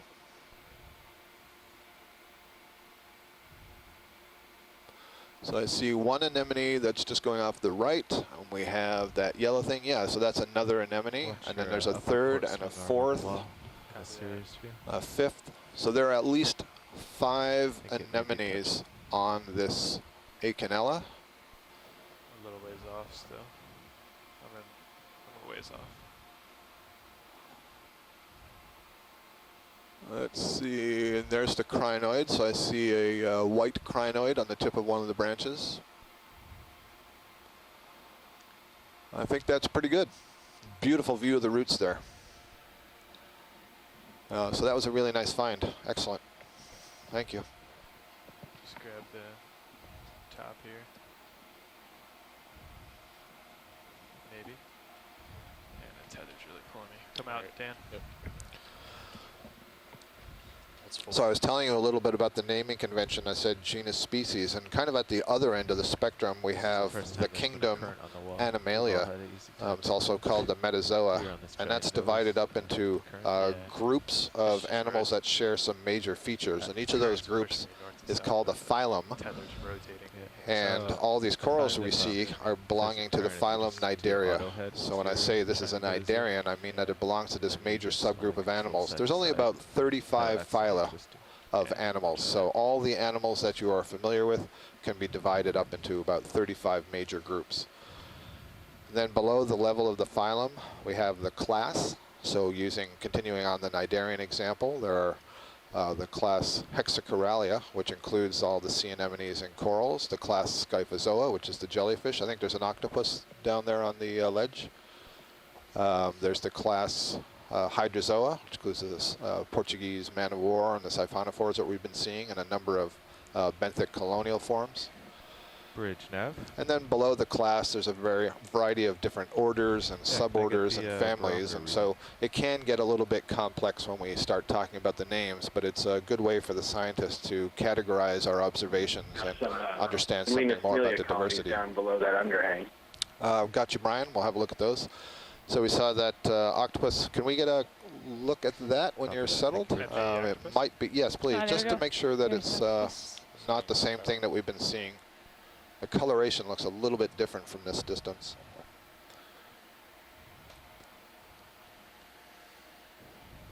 Go ahead, video. Hold there, partial.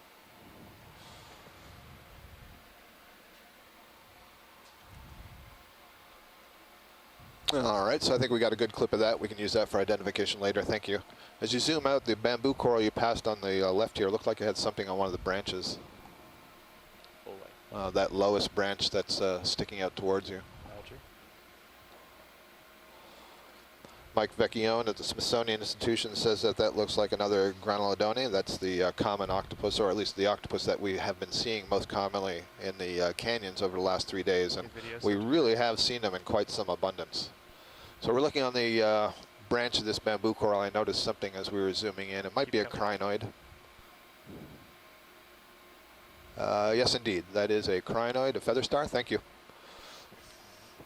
There's another little swiftia below this, so we can make a note of a swiftia in the event log. Yes.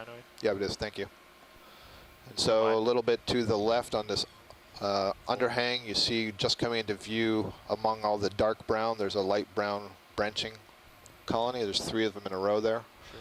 We'll just get a close view. It looks to me like these are more of the Selenosmilia colonies. Selenosmilla. These are colonial Sclerotinian corals. So Sclerotinian is one of the orders that I mentioned of the Hexacoralia. So your shallow tropical water reefs are built by Sclerotinian corals. So this is a deep sea form. They don't take on the sort of mounding and brain corals and elkhorn corals that you see in shallow water.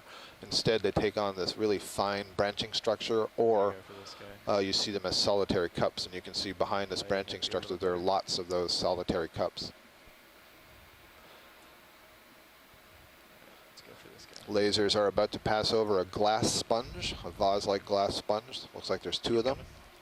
I can see a pink Echinus sea urchin, and on the back of the cup corals here I see 2 arms of a squat lobster. A lot of the squat lobsters are hiding on us today. They're only revealing just a little pieces of them. There are also some of the limid bivalves. There's 2 or 3 of them right there. I see a Brasingid asteroid on the right side. Still at partial. Thanks. I hope someone's taken all the notes in the event log, because I can't type this fast. Looks like Brian's doing a pretty good job. All right, come back in, video.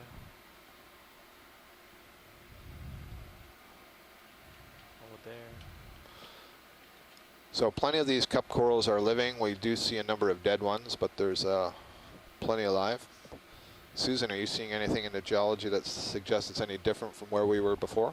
You thought Not maybe looking any different. Okay, so Nope. we're at a slightly lower strata, but Mhm. generally the same. Generally looks feature. about the same. I guess slightly below where we're zoomed in right now. I can't tell if that's flatter seafloor. There definitely seems to be more sediment. I guess as we zoom out and leave this area, it'd be nice if we could go take a look at that lower Come back in area video under the overhang. on the coral. Still got a little more already. Keep coming. That's full. So it looks like a pretty nice, healthy, live Right. Sclerotinian Come wide. We'll try to stony coral. put Susan's after. So looking down, do you see that distinct line there where the fish is kind of hanging out? If we could Yeah. get Sure. down there and look at it a little more, that would be good. Sure. We can take a look at the fish too, although I think we've seen him before. You can see another little, not sure if just to the upper right of the fish, that's either another Acanella or an Acanthogorgia. As we look at that fish, I'll let you know as we go by it. And is Skate. that no, I'm Skate. seeing something in the Sirius camera. Is that a skate or no, it's another? Hard for Underneath? me to tell. Yeah, it's some Swimming kind of around in the Go sand. ahead. Yeah. Let me know if we Hard to want to go tell. look at it, Dave. Okay. Well, that's interesting. Look at the bottom of that surface there. It looks scraped. It looks smoother and Yeah, very smooth. cleaner. I wonder. You wouldn't expect that, I suppose, if it was buried No, I in sediment. wouldn't. Exactly. And if there were currents coming around, I would expect that whole face to be smooth. Huh. Now, this is a complete guess here, but I wonder if fish or other organisms kind of follow that ledge along there and slowly smooth that out. That would be a guess. Could it be that the much heavier sediments aren't suspended and they're just riding low? Interesting, but I think that definitely reveals the sort of chalky texture that we were seeing yesterday a little more clearly in Hendrickson Canyon, which seemed to be possibly a little younger, a little fresher than what we're seeing here today. Fish folks on shore, is We this a have a cusk eel? revised off bottom time whenever you get a chance. I'm sorry, Brian, would you repeat? You want an update on the bottom time? Yeah, I was just wondering if we had an off bottom ET. Yeah, it's about 3:40 to 3:45. We'll update you. Just a second, I get Nav to tell us. Okay, I guess that's skate. So if you look in the Sirius Okay. camera right Curious. behind Marshall, D2, there is look at that potentially a skate. skate sitting in the sand there, or in the sediment. Actually, come wide. Yeah, it just swam off. Oh. Never mind. Yep. It was definitely a skate, no question. Skated right out of there. Yep. He's skating back in. See the way that octopus is moving along that ledge? Yeah. I just have to wonder if that does play a role in smoothing out that very bottom of I see. that layer.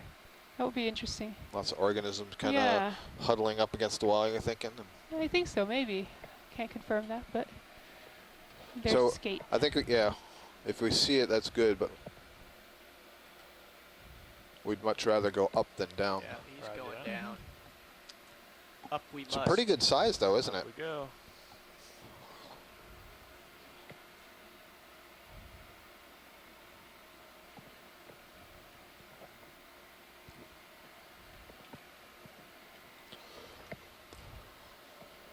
So Sirius is 20 meters off the wall. You should have plenty of tether to go up a bit. Copy that.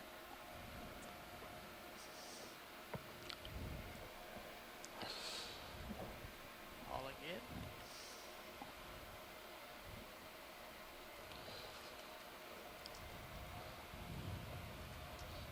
Nav TX Watch Lead, can you give me an update on the time off the bottom so I can transmit that to shoreside, please? Yeah, give me a minute. I mean, it should still be about 3:45, but I'll double check.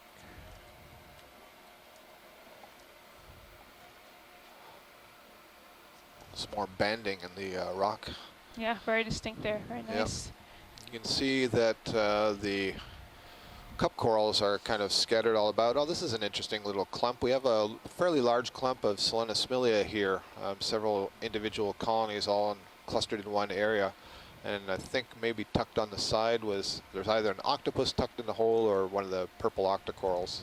but the yellow stuff looks a little bit new. It's probably a sponge. Oh, and then extending out from that ledge where it's brown is a Parantipathes black coral, with a feather-like coral. And we'd like to look to see if there's any squat lobsters on that. I suspect there's a couple. I can already see the pink spots. Yeah, it looks like there's 2. Yep. Watch lead, Nav. Nav, this is watch lead. Yeah, There's we're some still fishing line off tangled the up in bottom the at Salinas Amelia. 345 local. Come back in, Dan. Thank you, Nav. Brian, you'll have to repeat. I'm sorry, I was talking to Nav. Looked like there was some fishing line tangled up in the Salinas Amelia and Oh, really? above and to the left of this Okay. patch. Brian, 345 is off bottom time. Try to come up for the squat lobster. Okay, thanks, Scott. Yep. So Shank Lab, I think we do see 2 small squat lobsters, one very close to the base, or at least where the branching on the Parantipathes starts, and then another one almost halfway up. They're both on the pinnual side, of course. When you're done the shot, I heard a scientist say they saw a fishing line. Yeah, I saw it. Come wide video. It's a little bundle. Yeah, wrapped around the pink coral there. Doesn't go anywhere. No. And I saw another squat lobster on one of those cup corals. It's the same one we've been seeing frequently today that had the very red chela.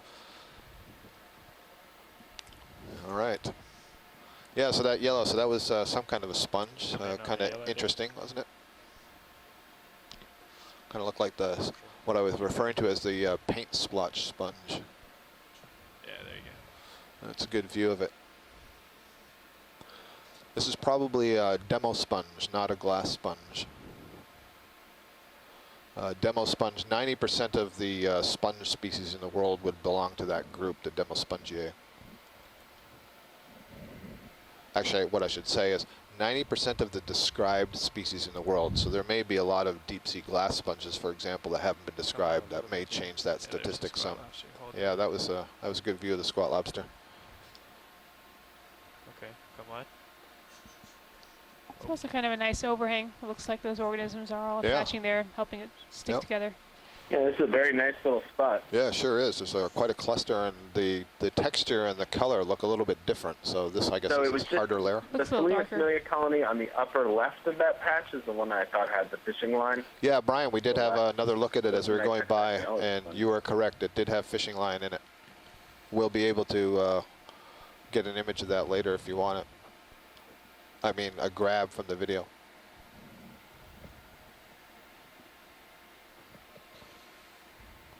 Where is that from? Oh, so there's a black coral somewhere around here. Huh. Is that another black coral? Well, it looks like there's a Bathypathes somewhere. A white glass sponge.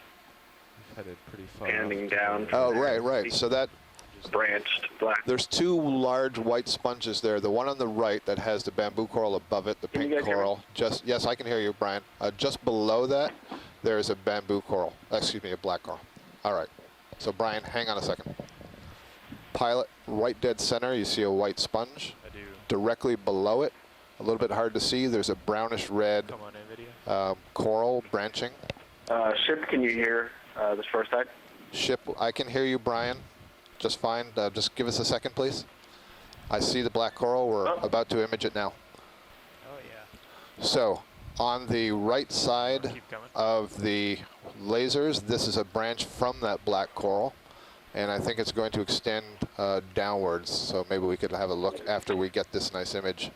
So this one is in kind of bad shape, where you're seeing the brownish orange tissue. The colony is alive, but you can see lots of these branches that are black or covered with sort of a whitish gray. The tissue has been removed. It's dead. And I'm wondering if, as it moves in the current, it may abrade against the wall or against the other corals, and that may have been what started this. There's an anemone that's taken up residence on the stalk. You can see the skeleton there, why it's called the black coral. It's got this deep black color.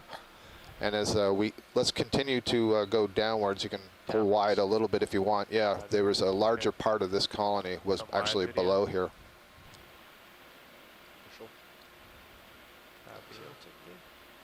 So there's a couple of anemones.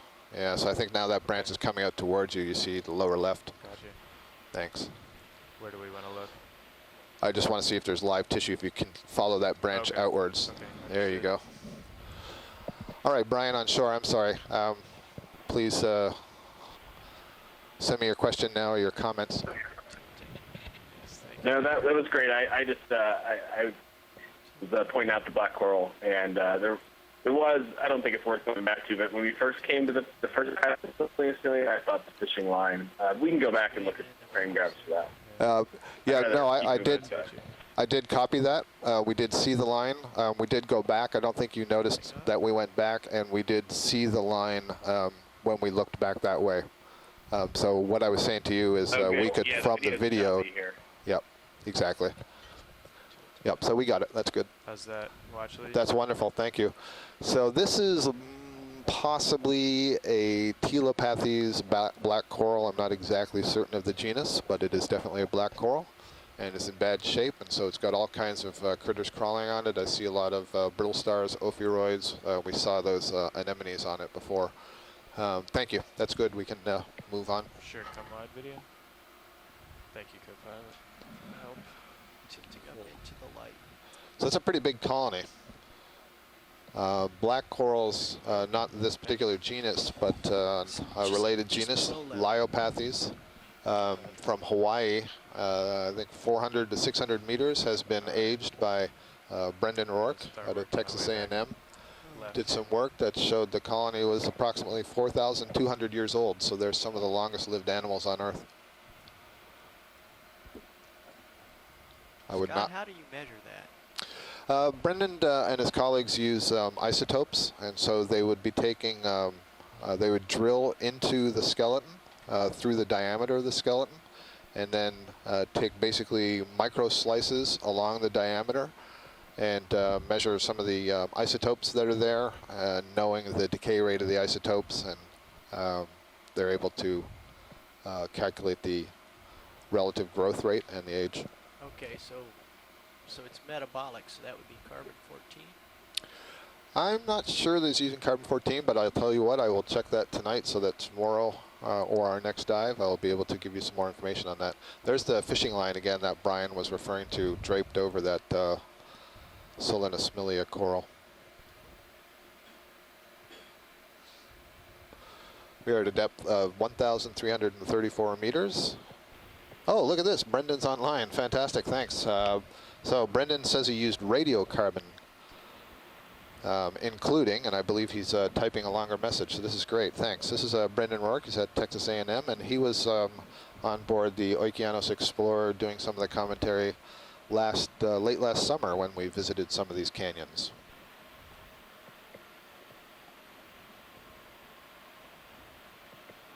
Lots of these large bamboos here. There are a lot of these, yeah. And here on this slightly flatter part of the bench, we have a lot of the yellow Paramercia corals. Sorry, Chris, just went off the screen upper right. There was a coral that might be different from anything that we've seen so far. It was a light whitish gray in color. Roger that. Thank you. Coming back. You haven't missed it much. I think just if you turn your head, you might see it. Right there. Ah, gotcha. Kind of This might be a primnoid, and I'm predicting a Fuerella. That's kind of what I'm hoping.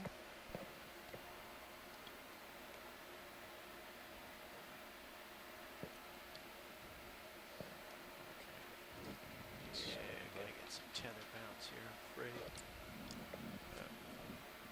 Did you start to come in there, video? Just hold there. Push it. Thank you. That's what it's looking like. Terrific. Camera, tilting you up. Keep coming. Partial. Keep coming. Just hold there. Okay, so this is another octocoral. This is a new genus and species for our 3 days of diving. This is in the family Primnoidae. We did see one primno, I think that was earlier this morning, but this is a species named Fuerella Grasshoppe, and that species is a new species only described about 5 or 6 years ago based on some specimens collected on an earlier Ocean Explorer expedition back in 2001. Some samples, including samples from Oceanographer Canyon, not far from us. So as we zoom in on this, you'll see that the branches are really quite thin, and the polyps themselves are tiny. They're coming out in pairs opposite one another. One of the hallmarks of the primnoids, which you're not really going to see on this one because it's so small, is that the polyps themselves are almost covered in a suit of armor. You can think of a knight in shining armor. Well, these ones have these scleroids, the calcareous microelements that cover each of the polyps. At 0.1 knots. But these are so small that you can't really see from this distance. It's more the tether than anything. This Fuerella has a number of ophiuroid brittle stars on it, and you can see another one at the base of the colony. What's interesting for you to note is the brittle star at the base of the colony is a completely different species from the brittle stars that are climbing up on the coral. And this is something that we see not infrequently. There's a different distribution to some of these different species and how they use their habitat. So here we're getting another close-up look at this very delicate coral. It's kind of like, think of a bottle brush, but a bottle brush that is branching. Just do what you can, Dan. I'll try to hold it as long as I can. That's good. That's a great view. We can move on from this, and let's see if we can get a little bit more elevation. Of the wish list is, let's see, what did I see? 1,305 meters. That's the real desire. Oh, and there's some Econo Bamboos, so that's good. The two that you don't have to image them, but the two that just went off to the left are two of the bush-like Econo Bamboo corals. And we were looking at that one that was growing out the wall that had the very long roots. So there's a couple more right there. So we've increased our species diversity by at least one more here with that Fuerella.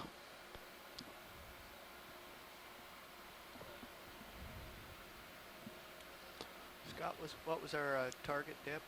1,305. Okay, we'll move smartly here. Thank you. Let's get Tyrolean here. There's the octopus again. Some scratch marks also on the cliff, a little bit of flaking off on the left side.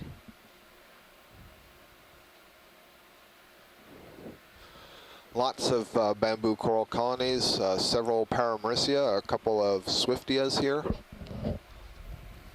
I'll add another 5 meters to that and see where we settle up.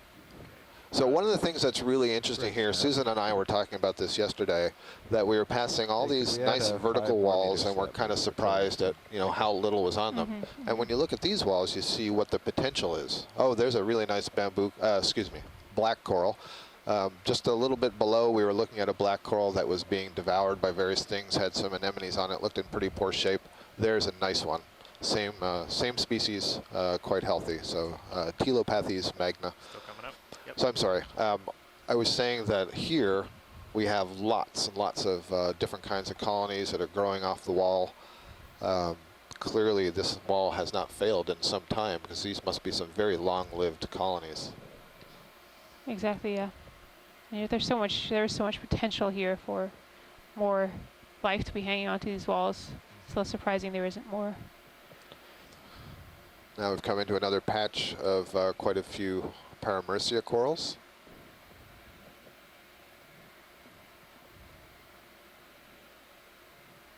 It's a little bit flatter. I see an Aconella just out of the bottom of the screen. I'm pretty sure I saw an Anthothela. That may have been the first one of the day. It's a white colony, if you're able, just off the lower part of the screen. It's initial 10 meters. I don't think that I'll be able to get much of it. Scott, what were you talking about? There's a colony, it's right there, the white one at the very lower tip of the screen. It's below the two yellows and the pink. Yep, just coming on. Thank you. And yeah, this does look to be a nice ledge here. Can't see further up, but it's possible there's a chute that's sending sediment down here. Sediment seems to have piled up in this location.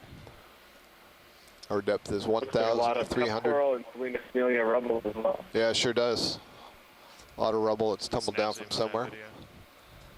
All right, we're getting a snap zoom here to confirm this white-colored octocoral, and sure enough, this is an Anthothela. and it looks to be overgrowing another coral. And this is one of the things that this particular colony does. It's able to settle on corals and then sort of take over and put out its own branches. And I think this one's overgrowing a Paramycia. Looks like it has some ophiuroids there in the branches. Thank you for that quick zoom. Sure. Okay, let's keep moving. So I just wanted to quickly point out that the depth that we started at on the previous transect was 1,324. Target. We're now at 1,315, so we're sort of at the level that we started at in the previous I don't transect. know if I can get to the wall at 1305 though. We're getting you there. You can go up. So we are trying to make some way up this wall just so we can make some comparisons across a bit of the same depth range that we were in earlier today. You can see in the Sirius view that there's a pretty big wall feature here in front of the D2 ROV. And while we can move up into the water column fairly quickly, it's a little bit of a slower process to move horizontally. And so the wall is falling away from us to the south as we, let's see, to the northeast, yeah. The wall is falling away from us to the northeast, so as we climb, it gets a little bit further from us, so we have to move forward. So that part of the operation is a little bit slower. But we're making pretty good progress. And we're certainly seeing a pretty good density of corals. We're not seeing a lot of fish, which is kind of interesting. We have seen a couple of new black corals in this area compared to where we were earlier in the day. The Fuerella was new. The Anthothela was new. So making the crossover to here shows that two different places on the same wall, separated by about 3 football fields, have some differences in diversity. This shows one of the importance of trying to explore fairly widely. So here we have a really nice wall. Brian, we're at 1,305 meters, and we've entered a zone where clearly, Awesome. yeah, clearly there's a really nice coverage of the Desmophyllum on the wall here. I see several colonies of Selenosmilia intertwined. I'll call in another 10 and that should get serious. Chris, if you wouldn't mind just turning so we look down the wall to the right. Sure. And give you a sense of the extent of this Oh, wow. feature. It's, yeah, there's really quite a lot of them, and you can see that in Sirius too. They extend in a lateral band. It's I think there's an overhang. There's an overhang here, Yep. okay. There's a lot more colonies of Selenosmilia right in this area. I see another Parantipathes black coral and an Acanthogorgia fan and Brasingid asteroid, that large Brasingid sea star. This is that's quite a big one down there. Bridge nav. A little chondraster also on the wall here, and a couple of the limid bivalves. Hey, Bridge, we'd like a ship move. Very nice. So it's interesting. This is kind of what we were seeing on 10 the lower part of meters. the wall when we started our first transect. Bearing Lots of 080 these degrees. cup corals. And at always in 0.1 bands knots. too, Yep. actually, bands where there's more A organisms. lot more familiar here. Huh? A lot more, yeah. There's many colonies. Yeah. 1, 2, 3, That's correct. Thank 4, you. 5, 6, 7, 8, 9, 10, 11. Brian, I easily count more than a dozen just in that view before the ROV turned. Any more tether for me? You got a little bit. A little bit. Okay, Scott, what's first? Wow, what's first? The upper right corner. Well, just let's go ahead and zoom in since it's right in front of you. Okay, go ahead, Just video. See what other sorts of things are crawling in and around these colonies. Partial. Roger. Keep coming. On this one. So what's, oh, I see, that's just the a thicker branch. There may be some polychaete tubes down under there. I see there's thicker parts to the branch of this Selenosmilla. What's the black item there? You know, that's a good question. I don't know if it's the base of a former black coral. Well, there's squat lobster legs. Once again, we see claws sticking out from behind a cup coral, but there's another squat lobster right underneath it, and we could see the top of it. There we go, just in the lower right of the screen. So 2 individuals together here.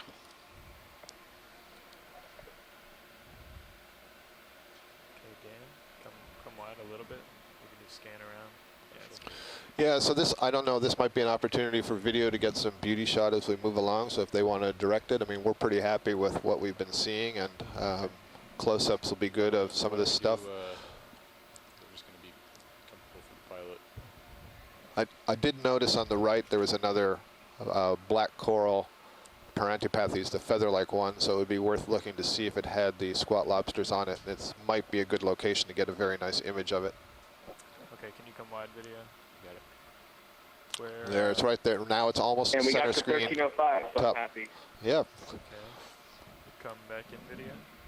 Sorry, I just wanted to get my there. bearings. Where are we going, Scott?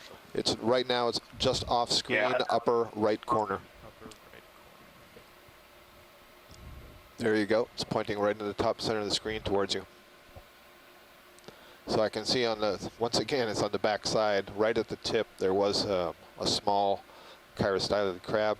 Not sure if those are ophiuroid arms, brittle star arms, about just where it starts to bend down. You can see those white squiggles. Keep coming a little bit, Dan.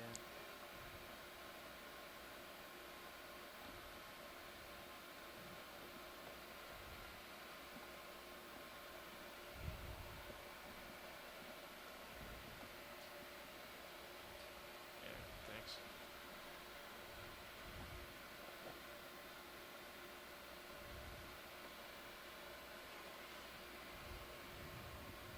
Go ahead, Bridge.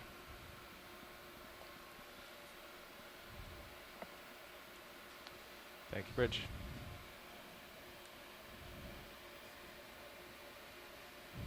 Reacquire, go back in, Dan. Yeah, so those are the arms of a brittle star wrapped around that black coral. But no squat lobsters? Yeah, there's one right at the tip, so you'd have to either come wide or Right. go down a bit.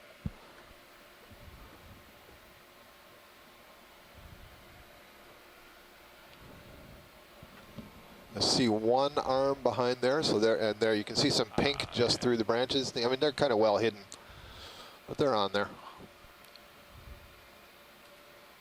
Okay, come wide video. On the wall behind this and slightly to the right, I saw some long tentacles sticking out. Where did I see it? I see a pink urchin. Yeah, it's right in that hollow. Great. Are they pretty much from the bow?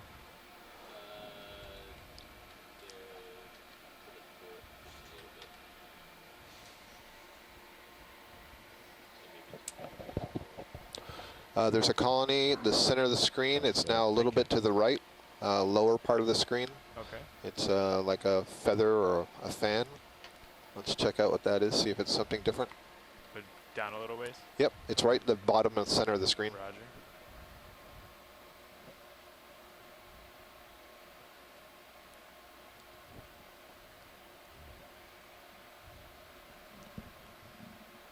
Okay, Dan, you want to come in on that?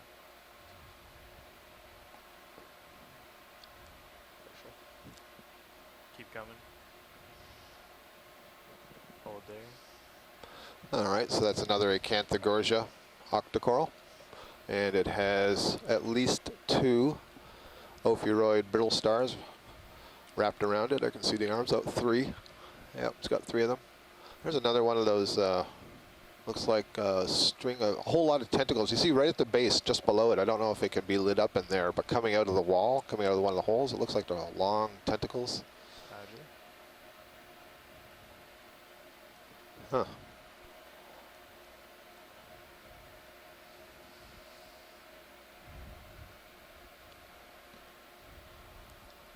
Yeah, I'm seeing them in several places. There must be anemones tucked away inside several of these holes, which would explain where some of these mucus strings are coming from, because anemones are prodigious talents at producing mucus. There's also a sponge. That's interesting. You can just see the tube, the opening of a sponge sticking out from the wall there below the dead cup coral skeletons. All right, that's terrific.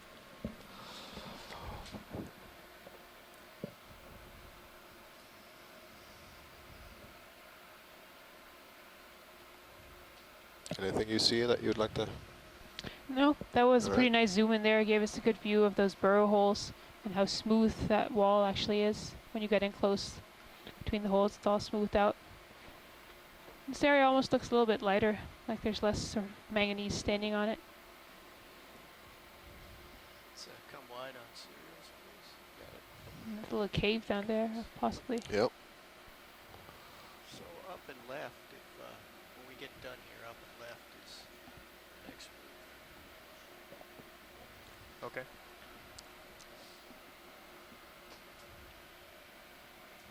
Looks like a bamboo coral sticking out from the wall there. There's a couple of them. Scott, are we okay to move We are. up and left? Absolutely. All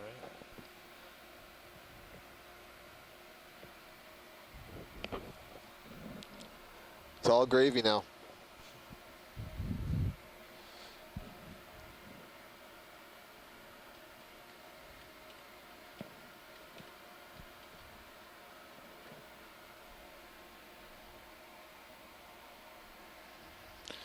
Another tall bamboo coral colony. It's very interesting the way they're growing almost laterally off of these walls. Is that, what's dead ahead? Is that a sponge? Yep.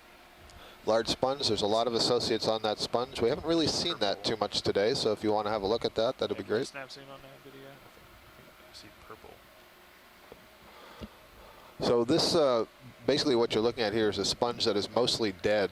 The brown stuff is the dead tissue of the sponge. The white is the living, and then the purple is a coral overgrowing it. I'm not sure what's twisting around. Maybe that's just part of the sponge is being moved back and forth.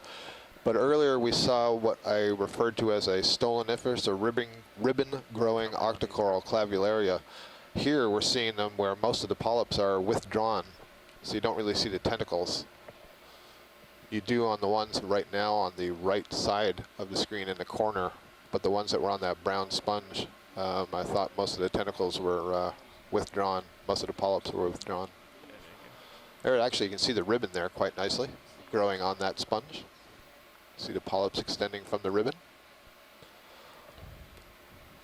So that lowermost ribbon, you see at the top, there are two purple dots. That's where the polyps have pulled in inside the ribbon, so you don't see their tentacles. That little red thing lower left was.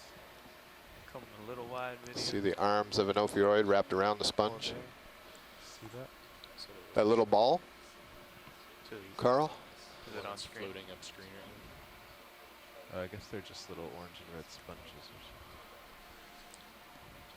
That little guy? Yeah.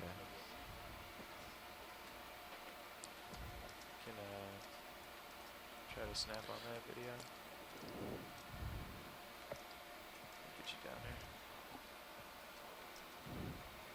there. Yeah, I can't tell. I think that's a sponge. You can see this anemone poking out through a dead part of the sponge. As you zoom out, go about halfway when you're done looking. Down to the left, you'll see what I mean about the ribbon coral with all the polyps retracted and how different it looks.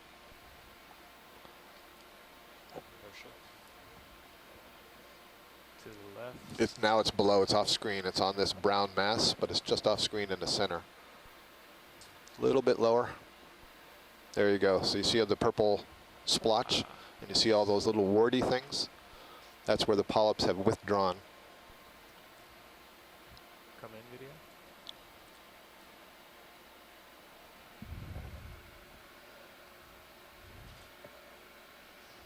So they look much less fuzzy. You don't see them tall at all.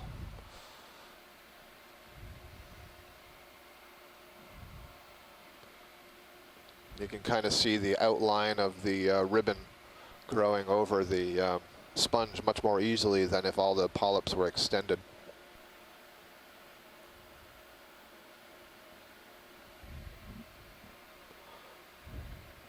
Earlier we were looking at a bamboo coral where I'd said all the polyps had retracted because there was a sea spider on it, and it had those little volcano-like appearances, and this is quite similar. Look like a bunch of warts at this point. Just above it you can see that there's some of the polyps extended. Can you, Scott, if we're done here, I'd request a full wide. Sorry. We can Yes, we are done here. center up You the can. serious screen here. Sorry, Roland. Thanks, video. All right, Nav, we gotta go. Off the bottom, you mean?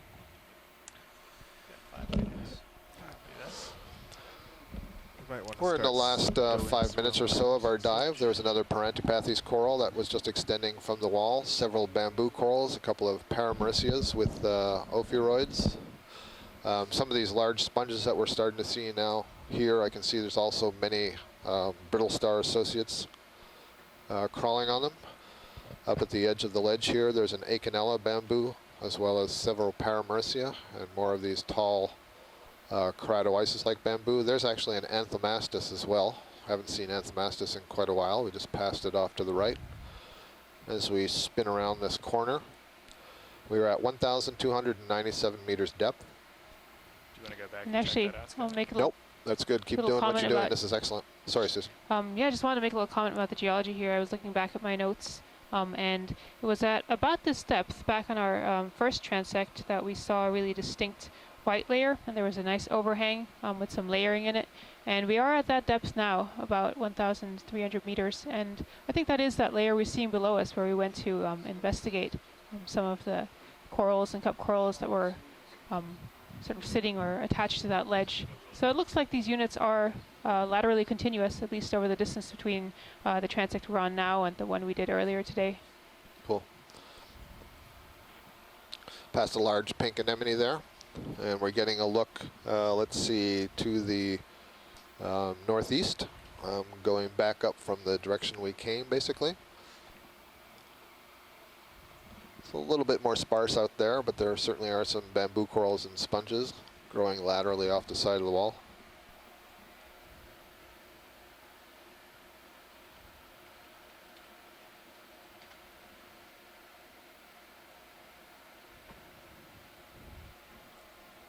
So it seems in coming back down here that perhaps we've gone below the depth where we see the Paragorgia. Those are one of the species that hasn't shown up again on this wall, at least not so far in this section.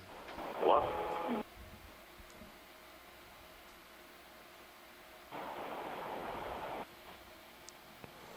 Is somebody trying to reach us? I heard somebody's voice there for a moment. Yeah, we were considering asking you about turning back to the left because there was a fish sitting next to a coral. But Oh, sorry, I did not see that, Peter. Coming into view here is a large black coral. This is the Telepathes that I had mentioned before, so this is at least the third colony that we've seen. Quite an impressive large structure. If you want to full frame that, Dan, I'm just going to keep rotating.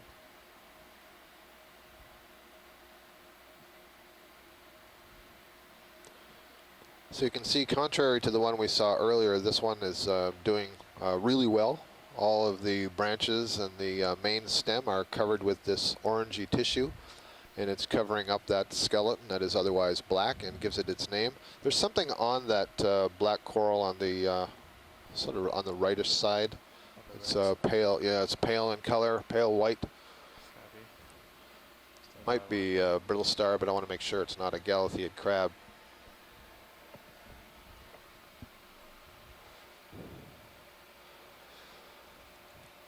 And if we're lucky when we zoom in here, we might be able to get a nice close look at the polyps. Where are we looking, Scott? You see there's a white squiggly thing? Yeah, so that's an arm of a brittle star. Okay. I described this a little bit yesterday. You can see how thin the branches are, and there's extremely little tissue, and most of the bulk of the polyp, and these particular ones that we're looking at right now, are hanging downwards. Each of the individual polyps has 6 tentacles, 3 pairs. So if you right now take a screen grab of your computer, you can go back and look at these later and count 3 pairs of tentacles, and what you'll see is that the polyp is stretched out along that branch, and that's partly because the branch is so skinny that you can't get a globose shape such that you can have a ring of 6 tentacles. So instead it's like it's been stretched out on the rack and put onto that skeleton. There's a bamboo coral growing right next to it, pink in color with a white skeleton. Nicely done. And I think on this beauty shot, we may be ending our dive today. It's been a really successful dive. We saw a lot of really interesting things. We've been in McMaster Canyon since, let's see, we got on the bottom at 9:05 a.m. this morning Eastern Standard Time at 1,327 meters. We climbed a wall to, what was the depth at the top of the wall, do you recall? The depth for our first transect, so at the top of the wall was about 1,180 meters, although I don't think we reached that point. We just had to turn back at about somewhere around 1,220 meters. Right. So we went to the top of that wall, and then we came off the wall, descended back down into the canyon floor in this particular area. That was at about 1,350 or 60 meters, and then we've now been climbing for the last hour and a half, and we've reached it up to 1,290 meters, and we're going to put the vehicles in a position to recover at the surface. And so we've seen a lot of interesting stuff today. Once again, we've had, especially in this last hour, we've come across a wall that's got tremendous diversity. And I think that's going to make some people pretty happy who are making some predictions based on the bathymetry and the slope angle and the hardness to see that indeed where they predicted we would go and find corals, we find a pretty rich assemblage of corals. Oh, and there's an Oreo just off the wall there for Peter. Get one more fish. Fall sporefish, Neositis. East or southeast?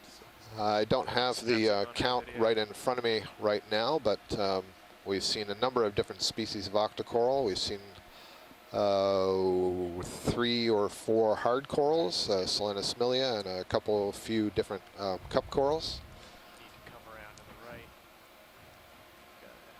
And we've had some observations of some interesting sea stars. Our experts on shore tell us that some of the sea stars that we saw today living, they had never seen living before, so that was exciting.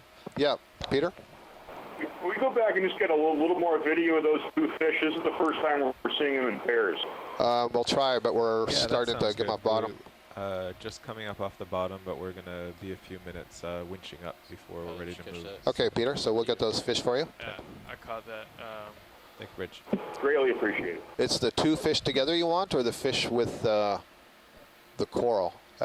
Oh, the Oreo and what is that? The hake in the background? Is that it?